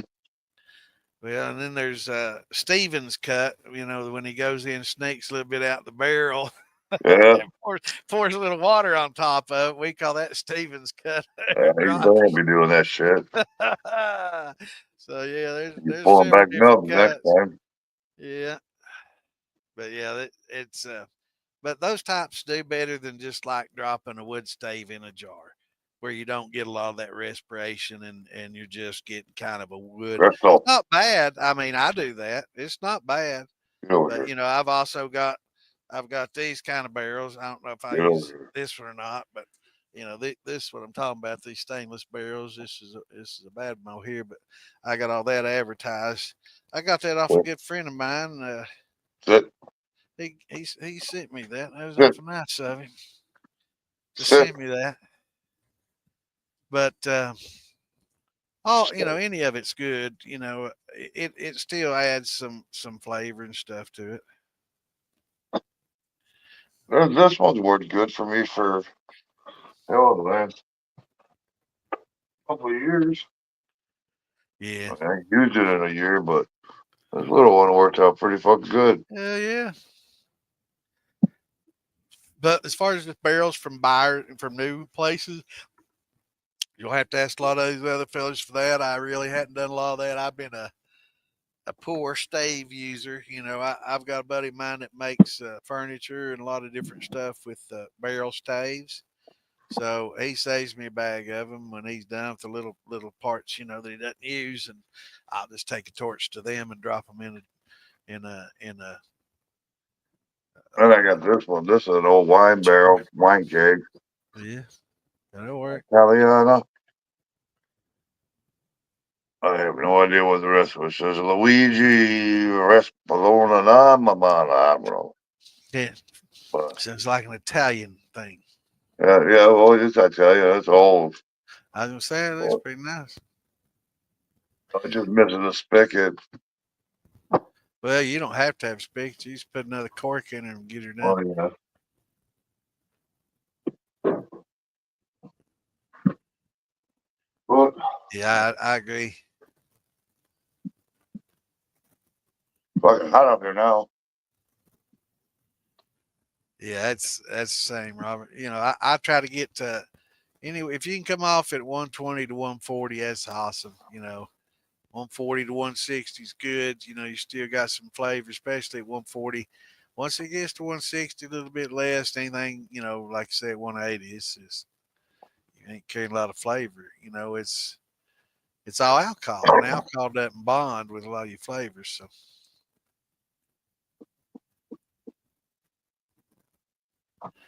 that's right. That's what I was just saying. Yeah.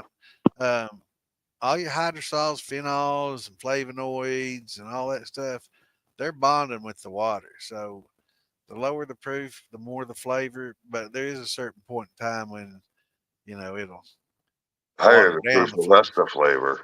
Yeah,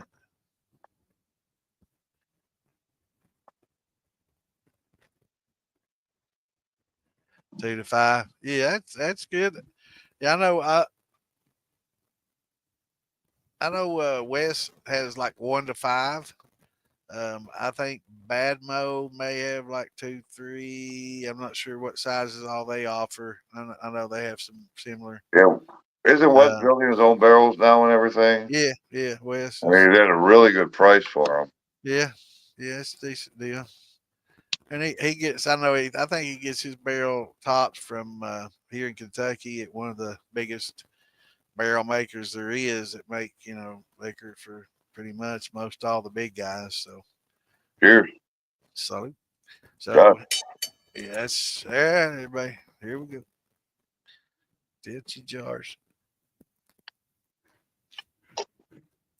All right, let's see. How much longer I'll be able to keep this shit up?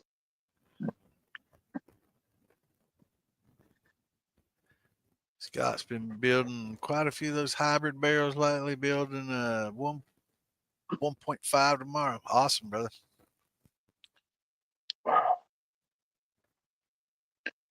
What?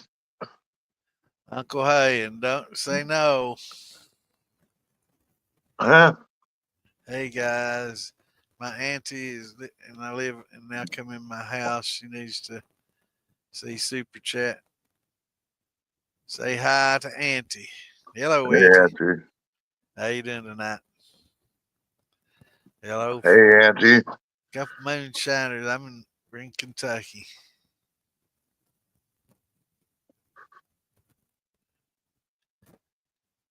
We got you, brother. I'm a little bit slow, so you'll have to forgive me. I hope she's still in the room. Yeah, 1.5 is a good size. It's the quart in the half-gallon jugs. It's like, damn, man, those don't last long enough to age. Chris, go Why do back. we get shit before it ages? Is Gunner out here? Yeah, you can get them at the local Oh, distilleries. If you're anywhere close to a lot of the large all for them. distilleries, make There's bourbons something and to coax stuff, them out. they won't use them barrels more than once or twice. So you can pick them up pretty cheap if you're close to Kentucky or Tennessee, where they make a lot. Why are you whispering? Huh? Why are you whispering?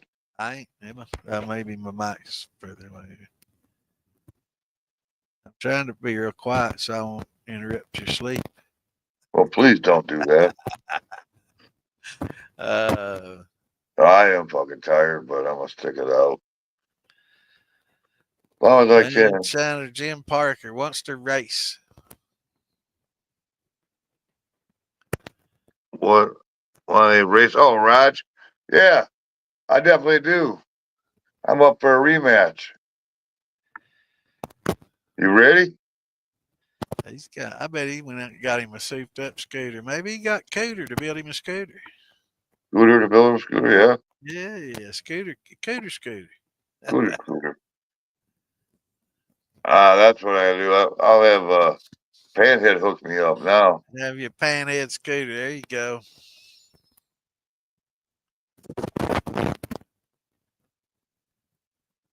I know Bam Bam. He's gonna get one of them Elon Musk scooters. Yeah, He's gonna blow y'all away, man. yeah. It'll be real quiet. Just Oh whisper. shit! I forgot to send him a notification. I ain't seen no Bam Bam in a while. I hope he's doing all I right. talked to him today. And, Did you? yeah, He I ain't was been supposed to getting on send him over. much. Oh, he locked up again.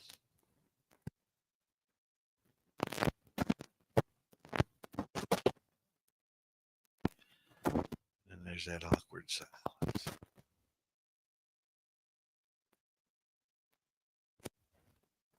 Yeah. Yeah, they sell them on the Fieldbilly. Wes sells these on Fieldbilly website. Yeah, go to fieldbillymoonshine.com. He'll hook you up. Good deal on them.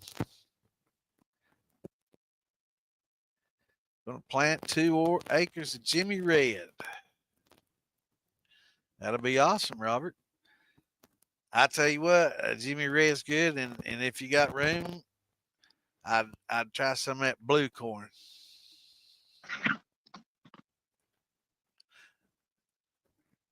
I forgot I was supposed to send. I forgot I was supposed to send Bam Bam a reminder. I forgot. There was Aubrey. I had a long night. You're supposed to send Aubrey a reminder too, wasn't No, Bam Bam. Oh, somebody else said that. I seen him said something. Oh, You I don't forgot to want remind me nobody who screaming I like this. I'm seen it was watching. Aubrey. Oh, okay. Bam Bam's watching. You don't want nobody to see him the way he is. All right, He's in some bad shape. I mean, life hasn't been good for that man. yeah. Oh, yeah, I had a long night last night with that damn dog.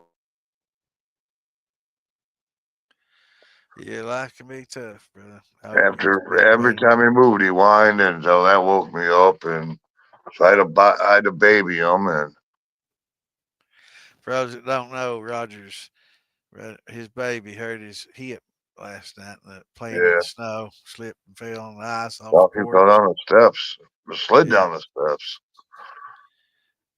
That dog's my little man. That's I don't know, my best friend. yeah. Most of them that's all they can use. It has to be a one-time use for the bourbons. Whiskeys they can use it a couple times. Got a friend there who's got the fattest scooter. One I've ever seen him try to catch. We'll have to see.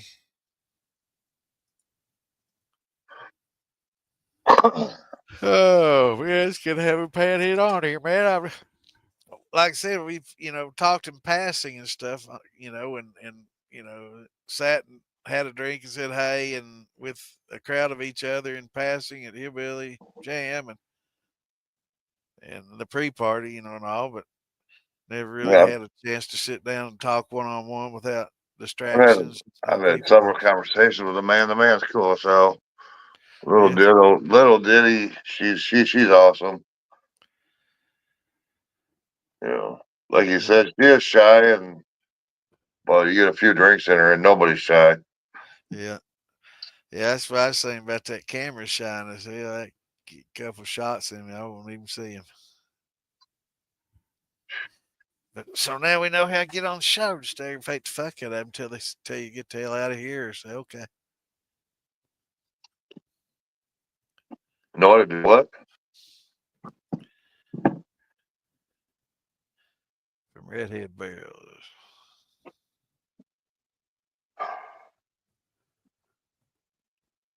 That's a good deal. It's good to hear.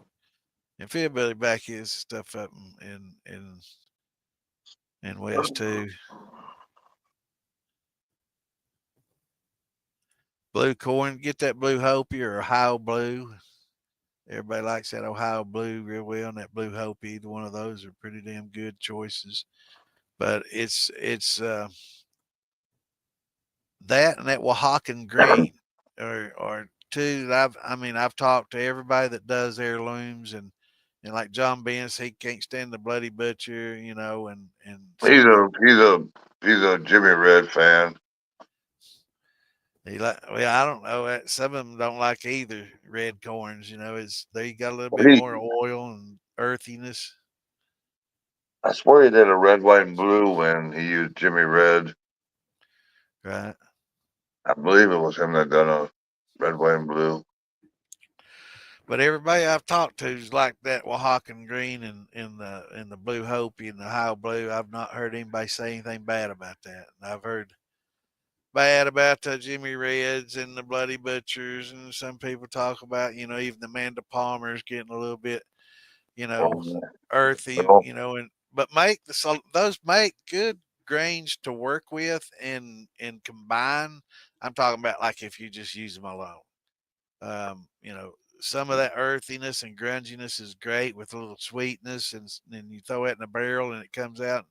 You got some interesting flavors going on. It ain't all just all sweet like like a Hopi Blue alone, or a Oaxacan green alone, but you mix a little bit of that Bloody Butcher in with it and get a little bit of that grunge and earthy and oily, and then throw in some white, and get some of that, strong corn flavor, and then add a little blue that's why a lot of people like that red, white, and blue, get that blue sweetness.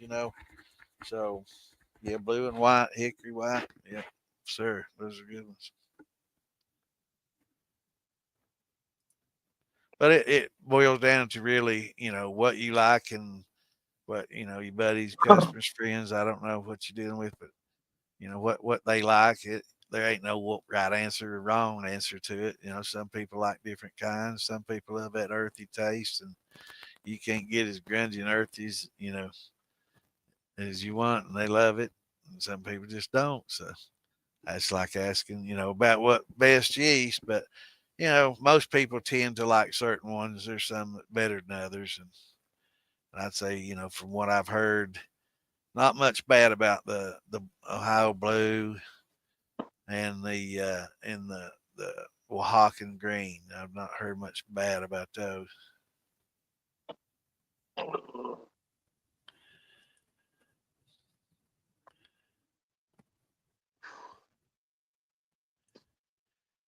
Yep. there he is. Bam, bam. What's going on, brother?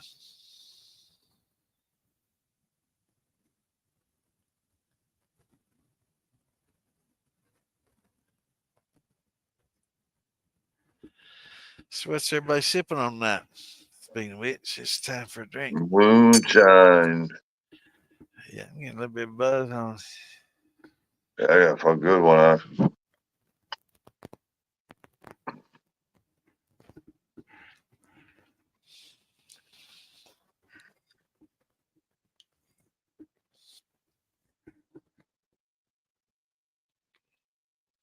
Yeah, Jimmy Red's not too bad. I drank Not over. too bad. I drank over a quart tonight. Over a quart? Yeah. Shit, you pretty hammered then, ain't you? Oh yeah. I ain't feeling no pain. I'd say not. Damn, you taking them big gulps, ain't you? This was a full pint when I started. I finished off a pint back there. Yeah, back there. Cool. Snow, we ended up with first snow, we got about 6 here. And then we got about an inch of ice. We talking about fucking snow again? Yeah, they might not have been on here. He wasn't on here then. Oh, I thought you were talking about That's yeah. it. Then we got yeah, I guess I should highlight those when I'm talking. And then we got 6 or 5 or 6 more inches from this last snow, so we got close to 11 inches right now. Yeah, we got every bit of that down here. Yeah, That's crazy. I'm just what that's Curtis. 100 some miles from you. Well, it just tells you elevation, the difference in it. Yeah, yeah, we up here on that plateau, man. It's pretty cold. Well, yeah, it's been freaking cold too. God damn, it's been cold. Yeah, we enjoy getting on here, Scott, and answering questions. We do it on Wednesday as well. We'll do what we call the shit show on Friday nights, and that's just we'll get in, we'll talk about anything and everything. We'll push the fringe and boundaries of what Facebook and YouTube and who else Twitch and who else we streaming to will allow us to do.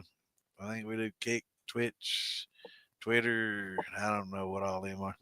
We do a bunch, and we kind of push the envelope and what we can and can't talk about and have a good time. But Okay, Saturday night Santa. we'll try to have a guest on here, and if not, we'll answer some questions. And Wednesdays we have a Q and Pretty A. soon we'll have Bruiser on next. Yeah, is he coming on Wednesday or next I Saturday or what? I gotta talk to him and find out what day Yeah, he wants to do it. I'll find out probably Monday or Tuesday. yeah. Then we got to What have was it? the then we What's got the to have the question? Panhead follow up. Let me get to him. Yeah, we'll do. Maybe we Oh, can he do said, Panhead and oh, here we got a question from a newbie here. Can you make whiskey with corn? Well, I can, but Cam you Bam's know, not a but newbie. yeah, that's I was funny. thinking maybe we might be able to get Panhead and Bruiser at the same time. You know? Yeah, we ain't ignoring you. Hell, I'm the one that said, "Damn, where's my buddy Bam Bam been?" I didn't know you was watching. I ain't heard from you. You don't type hello in the chat. You don't say nothing. Got us worried Okay, about you, Bam man. Bam. I see Got how us. you are. But hey, Santa, what do you think about getting Pat, Panhead and Bruiser at the same time? I'd rather let them do their own thing. I wouldn't mind having them on here just to get drunk and do a Well, yeah, I show. mean, But it'd be interesting. I want Panhead to do his follow up alone. That way he can be free to talk. Yeah, I mean, well, I think it'd be interesting having both on the same time because, Right, right, right, their answers simultaneously. right. We'll let them do their individuals things, and then we'll follow up with a joint. And we can all just get on here and get Well, yeah, drunk. that's what I'm talking about. The Yeah, follow yeah. up. That sounds good. Yeah, The follow up I'm talking about. yeah, I think it'd be yeah. interesting. Because I know Cooter wanted to say some certain things, but he just, he didn't want to ruin it. Because I mean, Yeah. you can mess up, and they're like, okay, we're not even going to play that episode. It's canceled, Well, and yeah. if you break that non-disclosure agreement and disclose some shit, it's like they can cut you off, So you don't want to mess up a good thing. That's why Yeah. you Oh, know yeah, that definitely. that's why they won't come on and do a lot of these different shows. And when they do come on one like ours, they got a lot of faith and trust in us. That we ain't gonna try to corner them with some pointed questions that might get them in trouble. Like what mash bill you run? I can't believe you. Hey, that's a Nice legitimate try. question. That's something they Yeah, could it give is up. a good question, but they can't answer it. That is That something they could give up. no, they can't give that up. It's not. I'm not asking who won.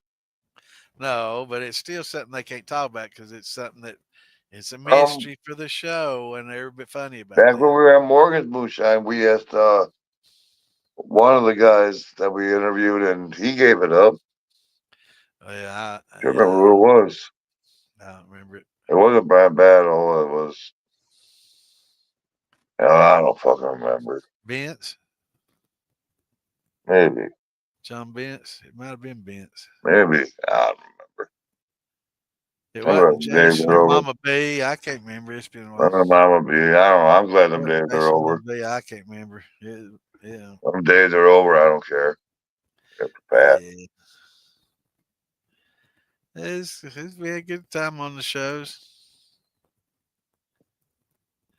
I ain't got no animosity. I hope they do the best.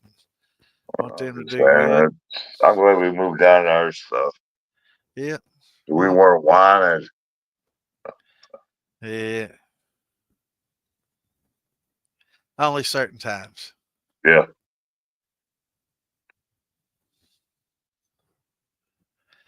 Mr. Well, hell, I Cooter, don't know, Mr. Pan. Parker, how long's it going? Mr. Cooter's no longer here with us, man, Bam.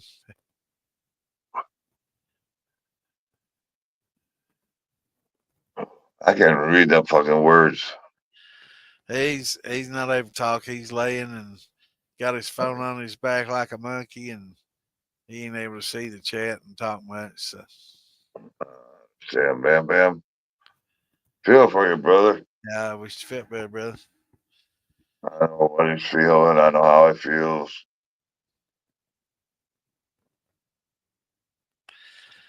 Gonna take his whiskey and go home and remain to him. Yeah, I know. We're hard on those old men. That's young bucks. Oh God, I'm sore. Speaking of one, he's about to drop off there, man. Oh, You me? you look like me after I ate dinner. Yeah, I know. So I'm thinking I haven't ate dinner yet.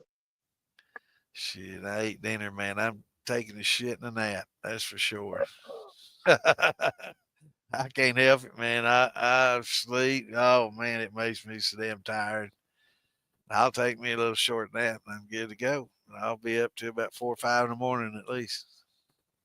I might be dumping you the show on you and head in the fucking bed, get That something to won't eat. be the first damn time.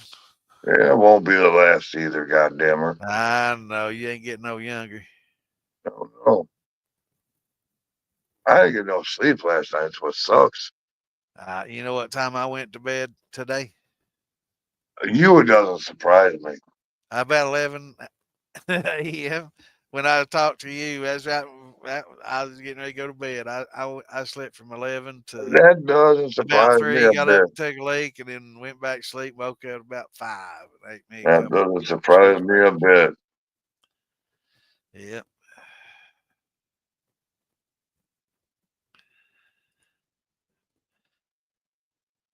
Oh man.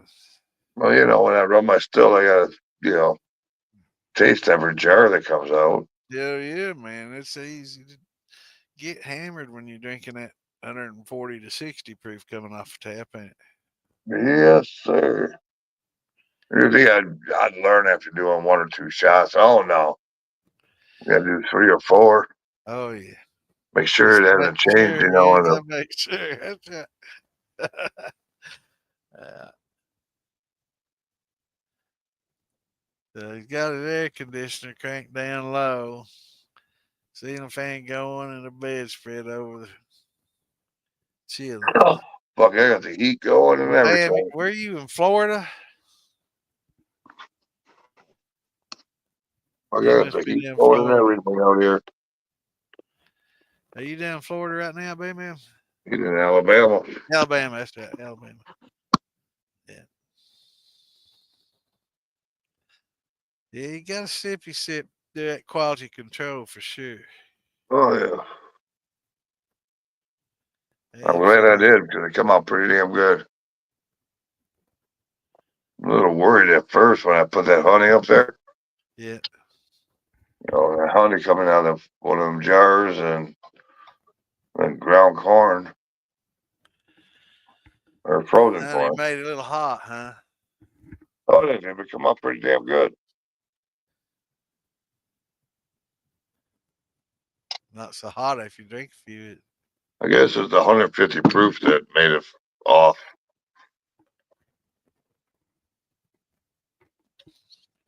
Man, that quart jar makes my hands look big, doesn't it?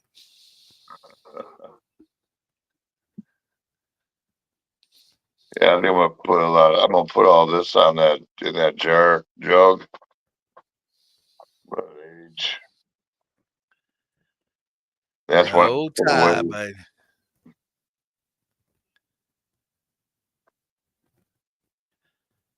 Roll Tide. Yeah. Yeah, I like that Alabama football, man. Back in the Bear Bryant days, he coached at Kentucky too, if you remember. The old Bear.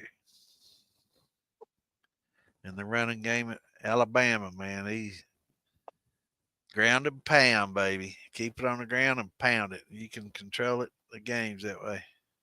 That's what he did too. All right, sipping on some cherry bounce. Hell yeah.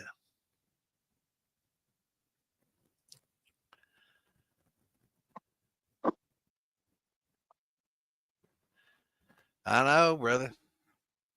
Used to you watch that shit on an antenna, and they say all this digital shit's for the better. Bullshit. My old analog cell phone got better reception. My TV with antenna, I could watch all kinds of different stations, and I could watch every football and basketball game I ever wanted to. But now it's all pay per view and on ESPN Plus or the SEC network and all this other shit that they either got to pirate, which there's places on YouTube. I like that. You find a lot of them if you can keep up with it. You shut them down about halfway through, and you have to find another one to finish the damn game. But that's the world we live in. All right. Well, listen, brother. All right, man. I don't know how it is. I need to go get something to eat and get some sleep. Go. Is that spelled Geaux? Isn't that how they spell it down there? Huh? LSU. Talking about them LSU Tigers supposed to say Geaux. That's where they say it down there. Oh hell, I just broadcast that over to 5 different networks. All right, go Tigers. That's LSU. They used to have a good football team too. They're not as good now. They did all right this year. Later, brother.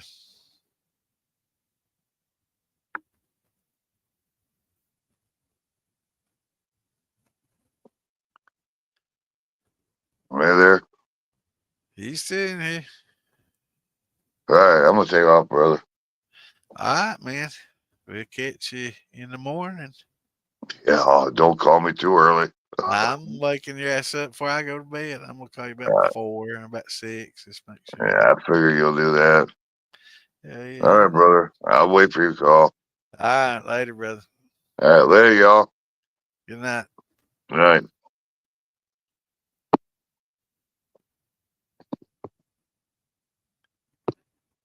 I'll get you. All right, there you go. Yeah.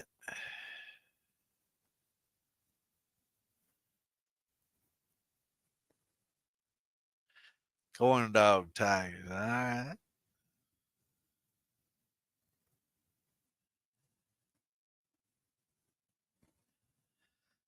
Well, it's about 9:48. It's almost hour 45 into it. Pretty good show. Is there a way to make me smaller? Damn it. I can't. There ain't no setting. How in the hell? Damn, is there a setting to make my head smaller? I'm going through every damn one of these and it ain't changed. Guess I got to be here. Those who don't have a place to grow our own corn, where you recommend going to buy different strains of corn from, like red and the blue types? Well,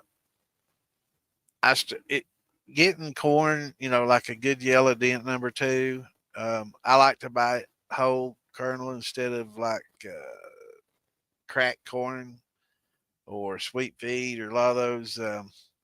Seems like when you get cracked corn, you get a lot of cob in there with it. Sweet feed is just corn off the floor that they sweep up, and throw into a batch to make sweet feed with. Um, but there's a lot of people out there that sell grains. I mean, Philbilly Moonshine.com, he's got about any kind of grain you want. You ain't got no farmers around you that's got some. I know it's hard to find farmers that do heirloom corn. It's most of you farmers don't do that kind of specialty stuff, especially your bigger, larger scale farmers. So we got a lot of hobby farmers that, and some big scale ones that grow it for some of the sellers. I know Philbilly's got a really good connection on it on some of the best grains you can get. Come up my nose here again. Keep my head down. There we go. And but he's got some good grains. I know Tracy's got some good grains. North Georgia's got some grains. You can get on Amazon, probably find some grains. I tend to stay away from the warehouse grains. Um, you know, in the winter probably not so bad, but in the summertime, man, some of those warehouses, man, and the stacks and stuff, they're real tall, metal buildings, and down on the floor where the fans are and the doors are open. They're not too bad. They're probably 80 to 90 degrees on a good day during the summer. They don't, air condition them things very well, but those racks go way up to the ceiling, man. It's 110, 20 degrees up there, and if you got grain, getting stored at that higher temperature like that, it's drying it out. You're getting less liquid content in it.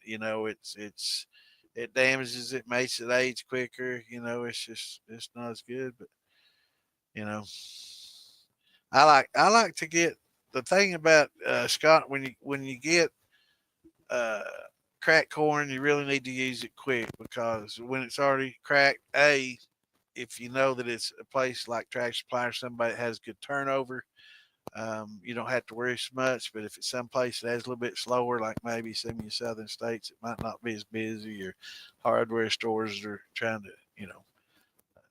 do a little bit. They may sit there for 6 months, and when they're cracked like that, they get stale, kind of like coffee does if it's already been ground and canned and sits forever every time you get it. So it gets a little bit stale, but if you get it as a whole kernel, it'll stay fresh for a pretty good long time. Won't mold as easy on you. And then then you got to have your grinder to grind it to the right consistency that you want. But it's just like fresh ground coffee. It does have so much better corn flavor when you can crack your own fresh. Start with a good corn and crack it and run it. It's got a really good fresh, like fresh ground beans in your coffee. You can smell it. That's right. You can smell the difference. But it helps, and having good grains. But like I say, fieldbilly.com, good grains, good prices. Tracy Bumgardner over at Ace, he's a great feller, and he's got some good prices, good grains too, and North Georgia. I'm sure I'm leaving a bunch out. Those are people I know, and I know that's why I hate doing that, but there's always some friend that I left out. Like, you didn't mention my name, damn it! I can't believe it. And it's like, man, I'm getting old. I forget every damn thing. I think I'm gonna have to make a list so I can help answer those questions. It's like, who should I have build my steel for me? It's like, oh Lord, I got so many steel building buddies. I won't even touch that question anymore because I'm afraid I'll leave one out. So when I do, I'll just say, come to the militia page and yes, say my name, baby. Uh, I'll have y'all just come to the militia page. Anybody that we allow to post their stuff for sale, we pretty much know that they're pretty dependable, and we allow them to post stuff. if you're a new steel builder, don't come on there posting stuff before we get to know you, because we're going to take it off. We're going to take it down. Uh, we don't want any of our brothers getting ripped off, and not that you would, but you need to get with us or get with an admin or get with Phil, Billy, and Tom and Damon, and and let us know your intentions and what's up, and we'll fill you out and make sure that everything's on the up and up, and then we'll slowly work you in there, and once everybody gets to know you and you become part of the family, well, hell yeah. But there are we got quite a few builders that advertise, and they'll show their builds on there, and anybody that's advertising in our group, we've pretty much we've thinned them out. We know they're trustworthy. That's why when certain people become not so trustworthy, we don't allow them to do it anymore.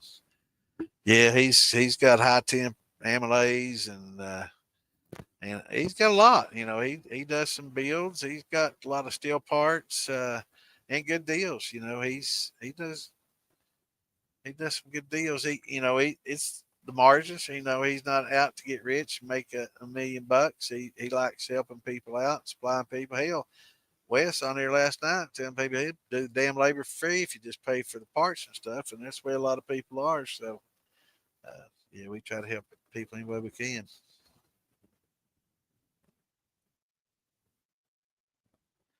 Hey, I love new questions. That's something we were talking about last night too. It takes patience because everybody has the same questions. When you get started out, I don't care who you are.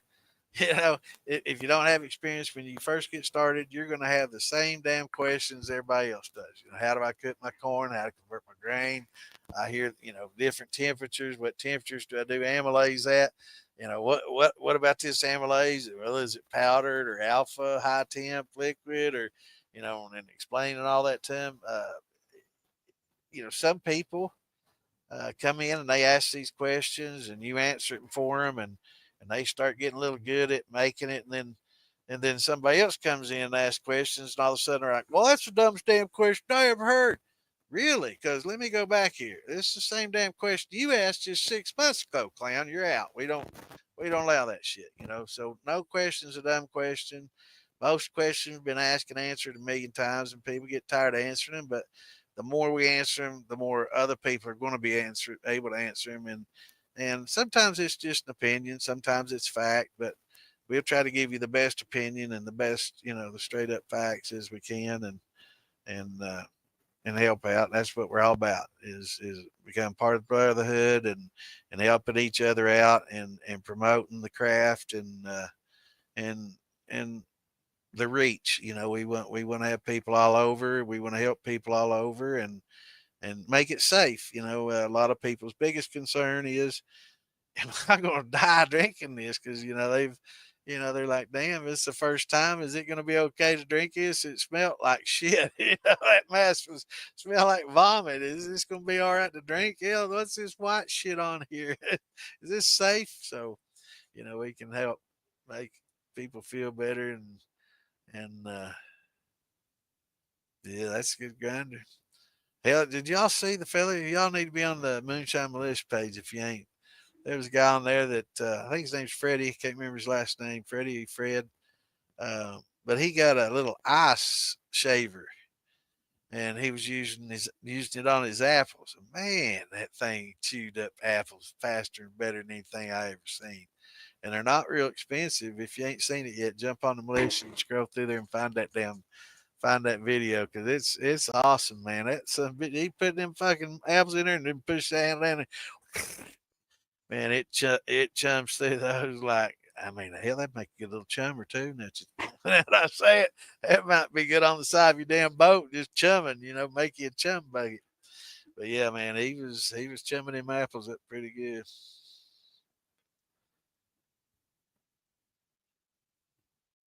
Yeah, yeah. When I first started, Robert, we were talking about that easier. Cooter had family that did it, so he got the benefit of getting a recipe handed down to him, and learning, and he learned the hard way though. He was a pack mule.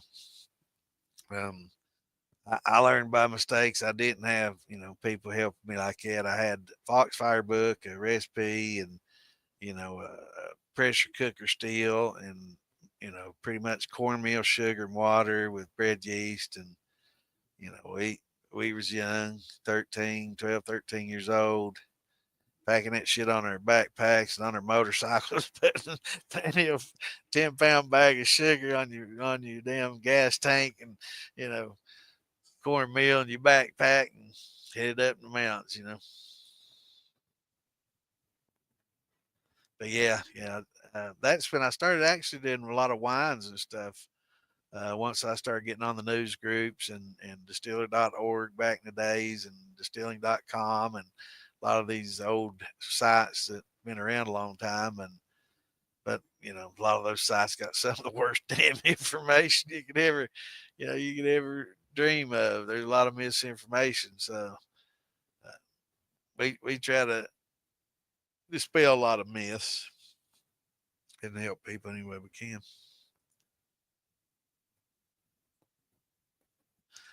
Yeah, yeah, they don't give up secrets easy.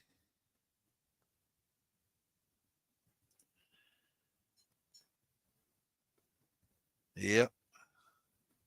Yeah, the juicers work good. Wonder if the ice crusher would grind a coarse corn. Now, I don't think it'd be good for that. I mean, I don't think it would. I don't think it would. It wouldn't give you a consistent grind. But it was on fruits like pears and peaches and apples, and hell, I guess you bunch of grapes through there too, and you probably run them through a couple times if you didn't get them all. But for grains, I definitely stick with the hand grinder or one of them electric grinders.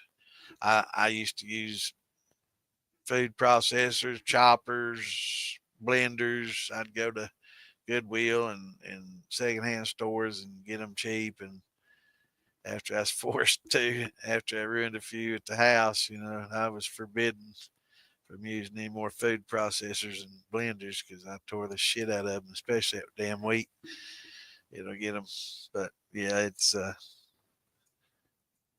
everything. There's good tools. Hell, I've seen people use rocks and pillowcases to bust it up. Whatever you got to do. Hammering a pillowcase. Yeah, George is great. It's a great place to start. I've watched a lot of George, and I've only seen a couple little things, that I might question, but for the most part, he's an excellent uh, starting place for beginners. Once it gets to advanced, there's some little things that I might disagree with, and I'm not going to knock the man. I look up to him. He was kind of a front runner that did a lot of shit when everybody's kind of scared to. And he's helped a lot of people. So, hell yeah, I'm 100% supporter of old George. And he's starting to come back around. He had to leave for a long time. Somebody bought all his content, and he had an NDA, non-competing clause, I should say, non-competing clause. So he had to set aside a few years out of the game. They pretty good. Well, understanding now, this could all be hearsay, um, but yeah. Um, but he had non-compete clause, so he really couldn't do anything for X amount of years to make the sale legit and make it, you know. But I think that time has passed now, so I think he's starting to get a little bit more active again. I'd like for him to come on Militia with us and do some shows with us. Pretty common for people not to share SPs. Super grateful to the Home Distilling Forum. Yeah, they've got some good ones there, and there's a lot of recipes being spread around. Um, yeah, we share some on here, and I actually um, I've got some recipes that we're going to start uploading to the file section. One thing about recipes is it's funny how people done is people take a recipe, they'll copy it, they'll paste it to a. Yeah, Cyrus is a brother. Yeah, he's friends and a good guy. Um, and knowledgeable, very knowledgeable, and willing to help. But there's a lot of people that take these recipes and copy paste them and put them on a page with their group name on it or something like that, like it was originally theirs, and turn it out, and then you got there's a lot of that going on. So I'm trying to go through and clean up a lot of that, and they're named like PH 109997493, you know, and that's not very descriptive of what the hell you want. And so I'm going to rename them like a peach brandy. So all peach brandy recipes are peach brandy 1, peach brandy 2, and on up. That way, when you type in search peach brandy, you'll come up with a damn peach brandy, and not some wild named PDF file that is very nondescript. So we're working on it. It takes a lot of time, and there's so many things we got going on. It's only so much hours in a day that we can try to squeeze in and get everything done. But definitely going to get more recipes in our file section, the good solid recipes and good starter recipes for beginners, and that actually has some good a good solid foundation. But yeah, distiller.org and .com, some definitely home distilling. Yeah, some good places to start. Cyrus has some good stuff. He has some good content. Jesse at Still It, Phil Billy, all.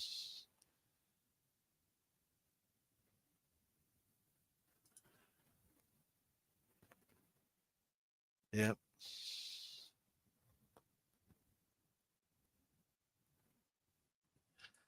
Yeah, it's good to do your homework. You can tell when somebody has when they're not, Chris. For sure. A lot of people you can tell, especially when you take it first drink, they say, "Here, tell me what you think of this." And it's like,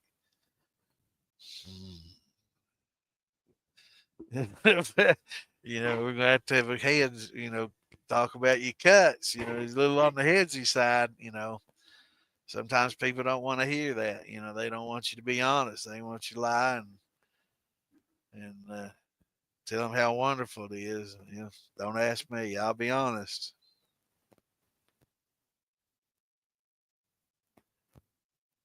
All right, brother. You have a good one. Yeah, it's getting 10 o'clock. Anybody want to jump on here and chat? We can. It's Saturday night, and I've got a little bit more here I could drink. Damon, you want to jump on here? I posted the damn linky link. Oh, that's all I got to do is just boom, do that and that. And voila. Here we go. I didn't answer your question, Mike. I might have. Yeah, I answered your question, Mike. You might have dozed off like old Roger did for a little while. Um, with the sprouted rye, it should work out. I was asking, did you do an all rye run, or was it you were just adding rye to a corn run, or talk to me?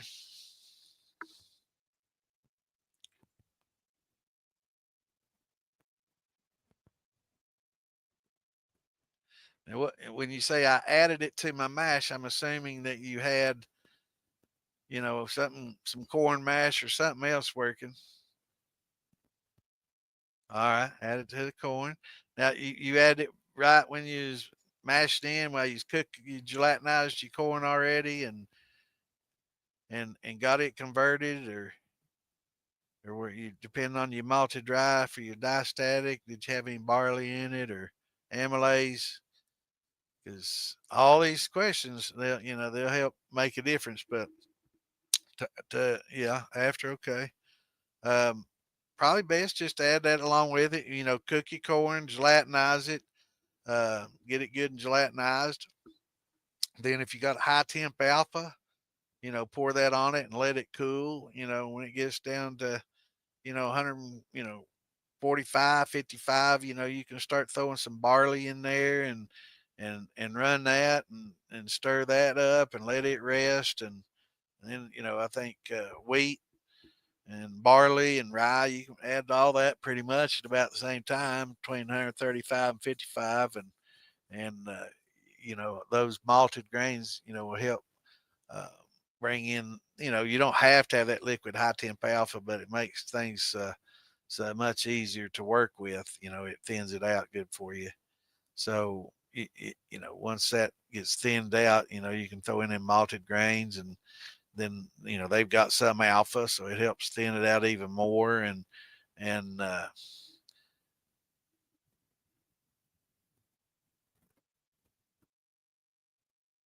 yeah, right. So, yeah, if you're doing all right, yeah, you better have something as a thinning agent, because yeah, it gets gummy as shit, man. It's hard to liquefy it and get it separated. It's messy. But yeah, once you use your alpha, and then those malted grains got that beta in there, and that beta amylase will help break up what the alpha started. So your alpha breaks up in big long dextrins into more manageable medium string carbs, and then your beta amylase that's in your malted grains will chop those into stuff that your yeast can actually consume, and that will ferment. And then if you got some glucose that you want to add, when you're 110 or less, you can throw some glucoamylase, and it'll chop everything up even finer, and you'll get a good high, um, starting gravity with just your grains. It was corn, and then at malted to rye. Didn't need to add any amylase. So was the corn malted? And I guess you figured diastatic of the rye, so you had a high enough diastatic that you didn't. Now I know barley and wheat malted, both malted barley and malted wheat have a real high diastatic. Actually, a good malted wheat will have as much or more than a lot of 6-row. Rye not as much, so you just need a little bit more, but that'd be fine. If you do it at the right time, you get your conversions right, you do your iodine, you don't have any starches left, you're doing good. Should be fine, brother.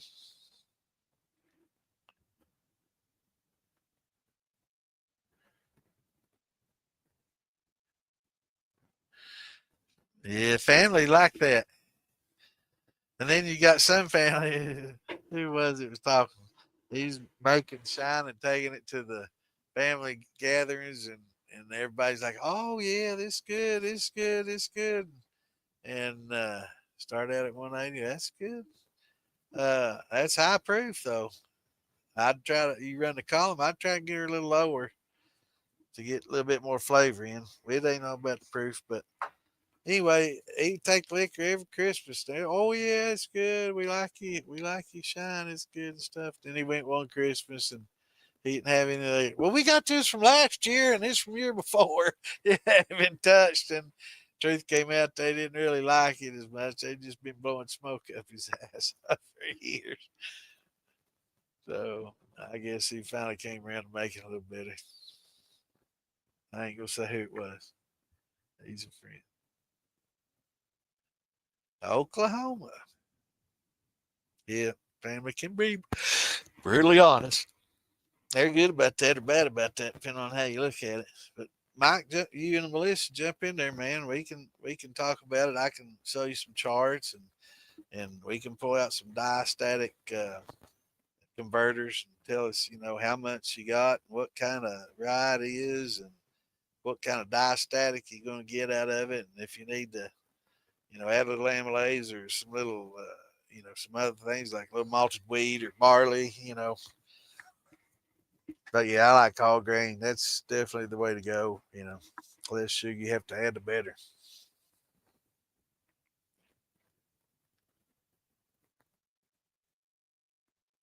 Yeah, yeah. That's why when people were talking about the other day about steeping, a lot of stuff before you run it, be careful about steeping and adding it, soaking wet and steeped, because it's cold on the inside. It's got to absorb a lot of room temperature or colder water and moisture, and it's holding it inside there. When you dump a whole bunch of it in, that temperature, man, it drops fast and hard. So that strike temp is kind of lost. It drops a lot on you, and then you got to build back up to activate those enzymes out of it, or you just totally miss your target range.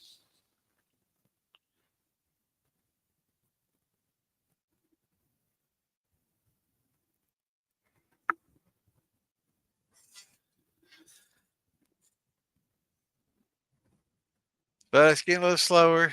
I guess everybody's asked all the questions they got for us. If you got some, get them in here. I post a link if you want to jump in here. You can jump in and ask them and say howdy. Don't be shy.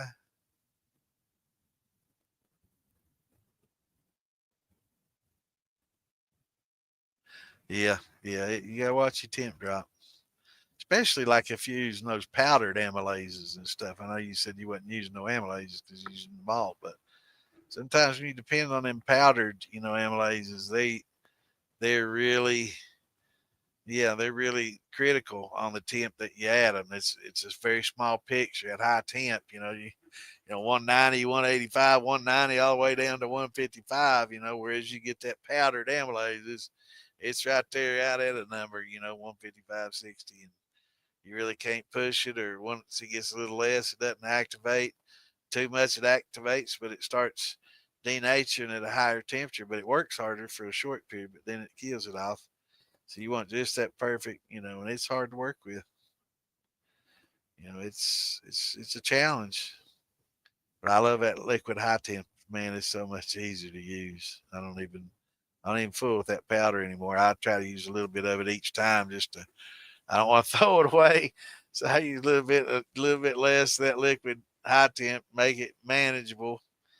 Use about half as much as I'm supposed to, get it manageable, and then I'll throw a little powder in there when the temp's right, and then I'll, go on from there.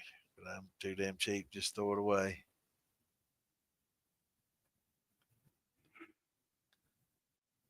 Yeah, that liquid is definitely, man. Once you try it, it doesn't change flavor at all. It doesn't affect your flavor. It's so easy. I mean, I use it on even when I've got enough diastatic to convert, I'll still use it just because it makes it so damn easy to stir and get it. Once you can stir it good, you can lower your temperature good, right? But when it's real thick and fucking gelatinized and gummy and fuck, it doesn't want to drop temperature very well. And you're steeping and stuff and trying to add a little water so it's thicker than shit. And then because you're adding hot water and you don't want to get it too thin from the hot water and you're trying to keep it up to temp, for a certain amount of time to gelatinize. It's a challenge. Oh, episode 3 of the podcast is up on YouTube.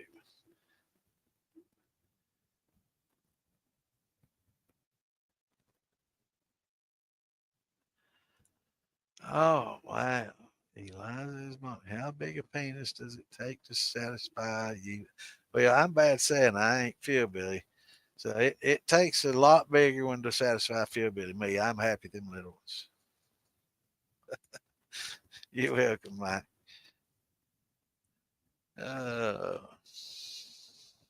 appreciate it, brother. That's what we're here for. We're talking about our penis fetishes and our mashes. Oh, I love it, man. I love the randomness of the internet. You never know. Yeah, we have a lot of fun on here, Liza. It's all fun and games, man. We have a lot of fun. Jump on here Friday. You'll love it. We have a shit show on Friday night at 8 o'clock Eastern and shit. We'll talk about any damn thing. I try to do Saturdays. We try to do the Saturday.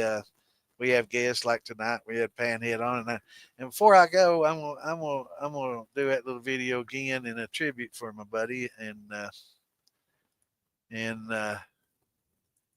watching Tuesday on Passion the Steelers. Man, got Panhead.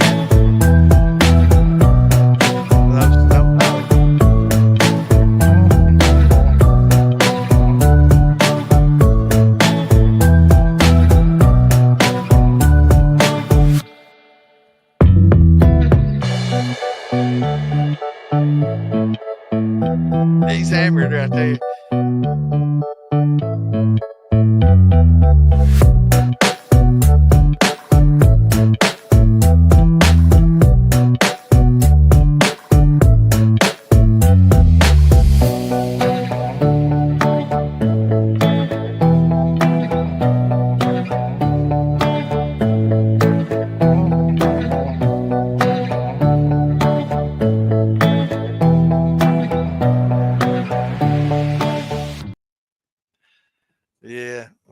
lot of fun.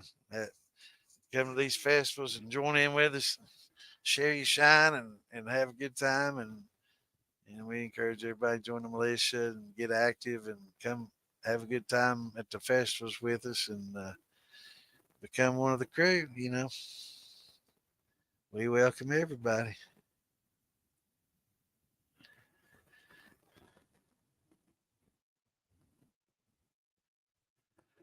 Robert,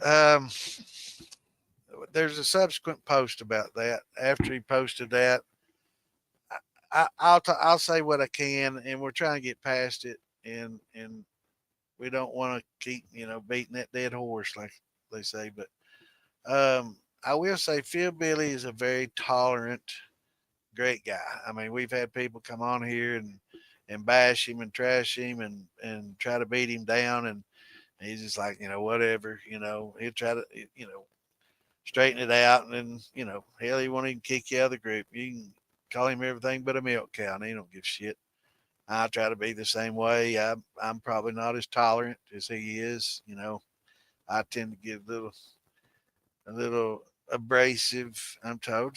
And I think that's a proper way a polite way of being called. You can be an asshole at times, and I can be, especially when I'm drinking. But we try to treat everybody fair and have a good time. And from time to time, there's some drama on there that.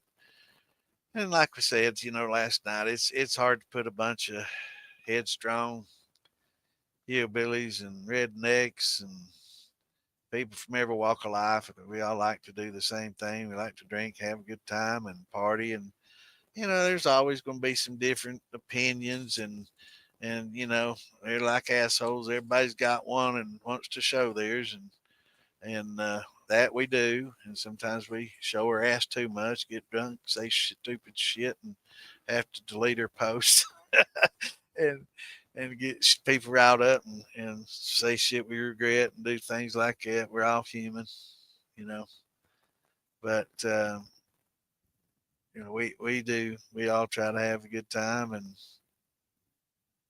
well, if you can't come down, just keep getting on here, and they'll jump on. We'll post the links. Jump on live stream with us. You can sit there and drink with us. It's not quite the same as doing it at a table together for sure, but at least we can put faces with it. It's a lot better when you can get on here and drink with us, and we can put a face with your name, and you can join in the conversations and have a good time. No, sir, no, that you can't. It's but so getting back to certain things I was talking about earlier. I didn't really mean to dance around the issue and skirt it, but when I was talking about we try to limit the people that post advertisements for still sales to those that are straight up, and sometimes people have gotten behind, and sometimes people have not delivered, and there's a lot of different issues and things that go behind that, and there's a lot of other drama other than that going on along with it. And there's a lot of people like to stir the pot and bring up old things, stuff said a long time ago, and we just have to weed through it all, and try to get past it, and try to stay positive and bring up things that everybody wants to hear. Like a train wreck. Yeah, get a little drama, and people reading that shit. I hate it. But by God, I'll read every damn last word of the post and shit. Sometimes we do get a little entertainment out of watching, some of that shit go down. It sometimes is pretty damn funny, especially if you're drinking a little bit. And but at the end of the day, we're all brothers, and hopefully we can try to work through a lot of things. With some people, some scars just get a little bit too deep, and there's too many cuts, and sometimes you just gotta cut them loose, when it happens. All right, brother. Yeah, we're going to have to get off here, and that's a good note to end it on. we try to get through it. We'll try to work through all this, drama and stuff. And every group has it. I don't care, you know. Yeah. Families butt heads, brothers fight more than any fucking body. I grew up fighting my friends, and hell, some nights we didn't even get to the end of the night before we, hugging up. I'm sorry, man. Drunk, stupid, But by the next day, it was over Santa. Uh, yeah, yeah, I'm loyal. I try to be loyal too, but it's hard, when you know both sides of the argument and you know both people, and sometimes it's hard to choose a side, but sometimes you just gotta pick a side. Sometimes you don't have much of a choice, especially when it comes down to certain things. You know, and the incident we're talking about now, it's not as bad as some instance in the past with others. About ripping off and things, and we just don't want to go there. It's been the topic that's been hashed out, and hopefully we can get past it. And we're just not going to try to address them anymore and stay forward, move forward, and stay positive. Good night, Mike. Thanks for joining us. Get on the militia if you're not, and be on here Wednesday. I'm not sure if we're going to have Bruiser Wednesday uh, or Saturday. We're definitely going to have Panhead back on here and do a follow up. We couldn't ask him a lot of questions about Master Distiller tonight. Didn't want to get him in trouble. But the next time he's on here, he'll be able to tell us everything, and then we can ask him all kinds of good questions, that he won't be worried to answer. But for now, we had to kind of just dance around it a little bit, skirt it. But we definitely welcome any of those guys on here.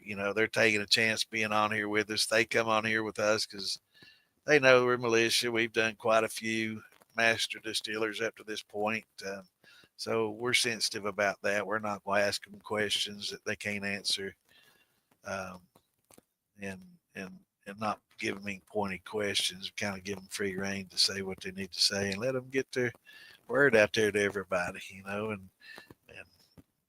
we got quite a few people watching now, and hundreds and thousands more will watch it later in reels and shorts and videos and on YouTube and Twitch and here and Facebook and so after Tuesday, Mr. Cooter, he'll have his groups will grow quite a bit more. Those that weren't here earlier, jump on, find Panhead Cooter McClure, and join his sites. He's on YouTube. He's on about all of them, I reckon.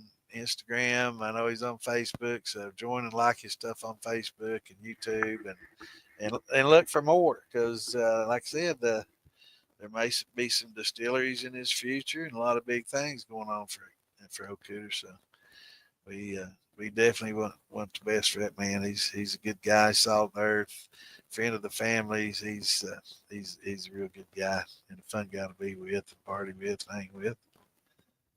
And look forward to many more festivals with him. But I'd like to thank y'all for being with us. It's about 10:30. It's been about 2.5 hour show. It's been a good one. But we'll let you guys know if Bruiser's going to be on Wednesday or maybe Saturday, or we're going to try to get him back on here and see what he's got going on. And if we can't get him in here soon enough, then we'll have follow up with Cooter and we got more things to work. Alicia, we're going to start getting some pretty high profile people on here. Every once in a while, Amanda and Jay will jump on here with us, and they know us and trust us and like to hang out here, and they know we're not going to beat them to death with, oh my God, I'm such a big fan. They're like brothers and sisters to us. We're all past the starry eye and shit, but it's a good time with all of them. But thanks for tuning in. Catch up with us on the militia. We've on the page now. We've got a new podcast guide. We've got more podcasts coming up, more stuff coming up, and most importantly, episode 3 of the interviews. Yeah, I know. I'll have to post that. You're not the only one, baby. I have that effect on all the ladies. Oh shit! I'm gonna get beat up here. Let's move my back. I'm waiting for something to come flying over the damn monitor behind me and hit me in the head. But yeah, everybody. Well, yeah, episode 3's on there. I don't know. I don't know who in the hell Damon's interviewing. Some clown from the militia. I don't know who that is. But jump on there and see what he's got going on that horror shine link, Damon. You gonna post a link? I can't. If I post a link, post your link on there where everybody can see it. I'll put you on the spot.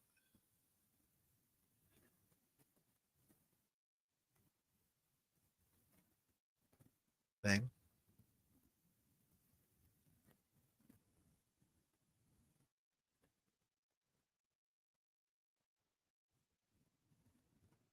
Yeah, yeah. That rolling pin. Picking up frying pan. All right, brother. But yeah, we've got Damon's doing some interviews. I think he started out with Tom, and then did a Field Billy, and then I'm not sure who in the hell he did next. It's some clown. I can't remember.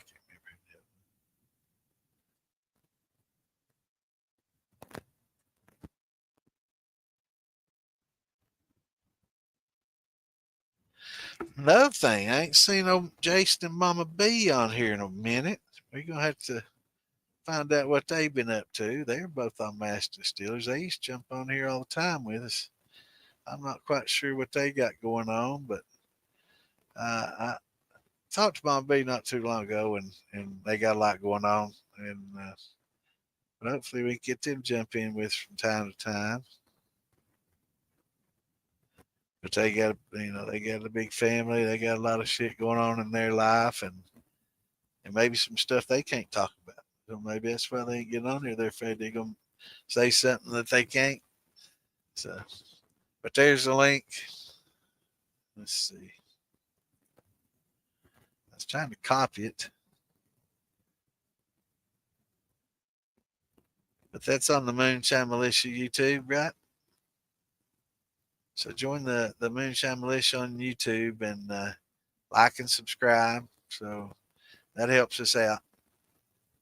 And go to, I guess we're on Kick and Twitch and all that good stuff. So go there, like and subscribe as well. But that's going to wrap it up for the show. I really appreciate you guys coming out. It was a great show with Panhead. I was hoping Little Diddle would get on here with us, but I guess she's a little bit camera shy. Maybe she'll warm up and do the follow up after she sees it. We're not going to point, put them under the microscope and ask them a lot of crazy questions. But thanks for tuning in, everybody. We will be back Wednesday and then again this Friday and Saturday, every Wednesday, Friday, and Saturday. And I think there's some others that got podcasts on the militia as well. That we got some other dates that we're going to start filling with some other content coming up. I think who knows, we might get a few of us together and do a little discussions on the day's events or something crazy like that. Maybe we need to do maybe we do need to do that under another banner so we don't piss a lot of people off when we talk about politics, religion, and a lot of other crazy stuff on here. I know that's get some pretty heated arguments when you talking about all that stuff. I think most of us probably agree on a lot of what we say, though. But thanks for everybody for dropping in. We'll see you Wednesday night. Shine on.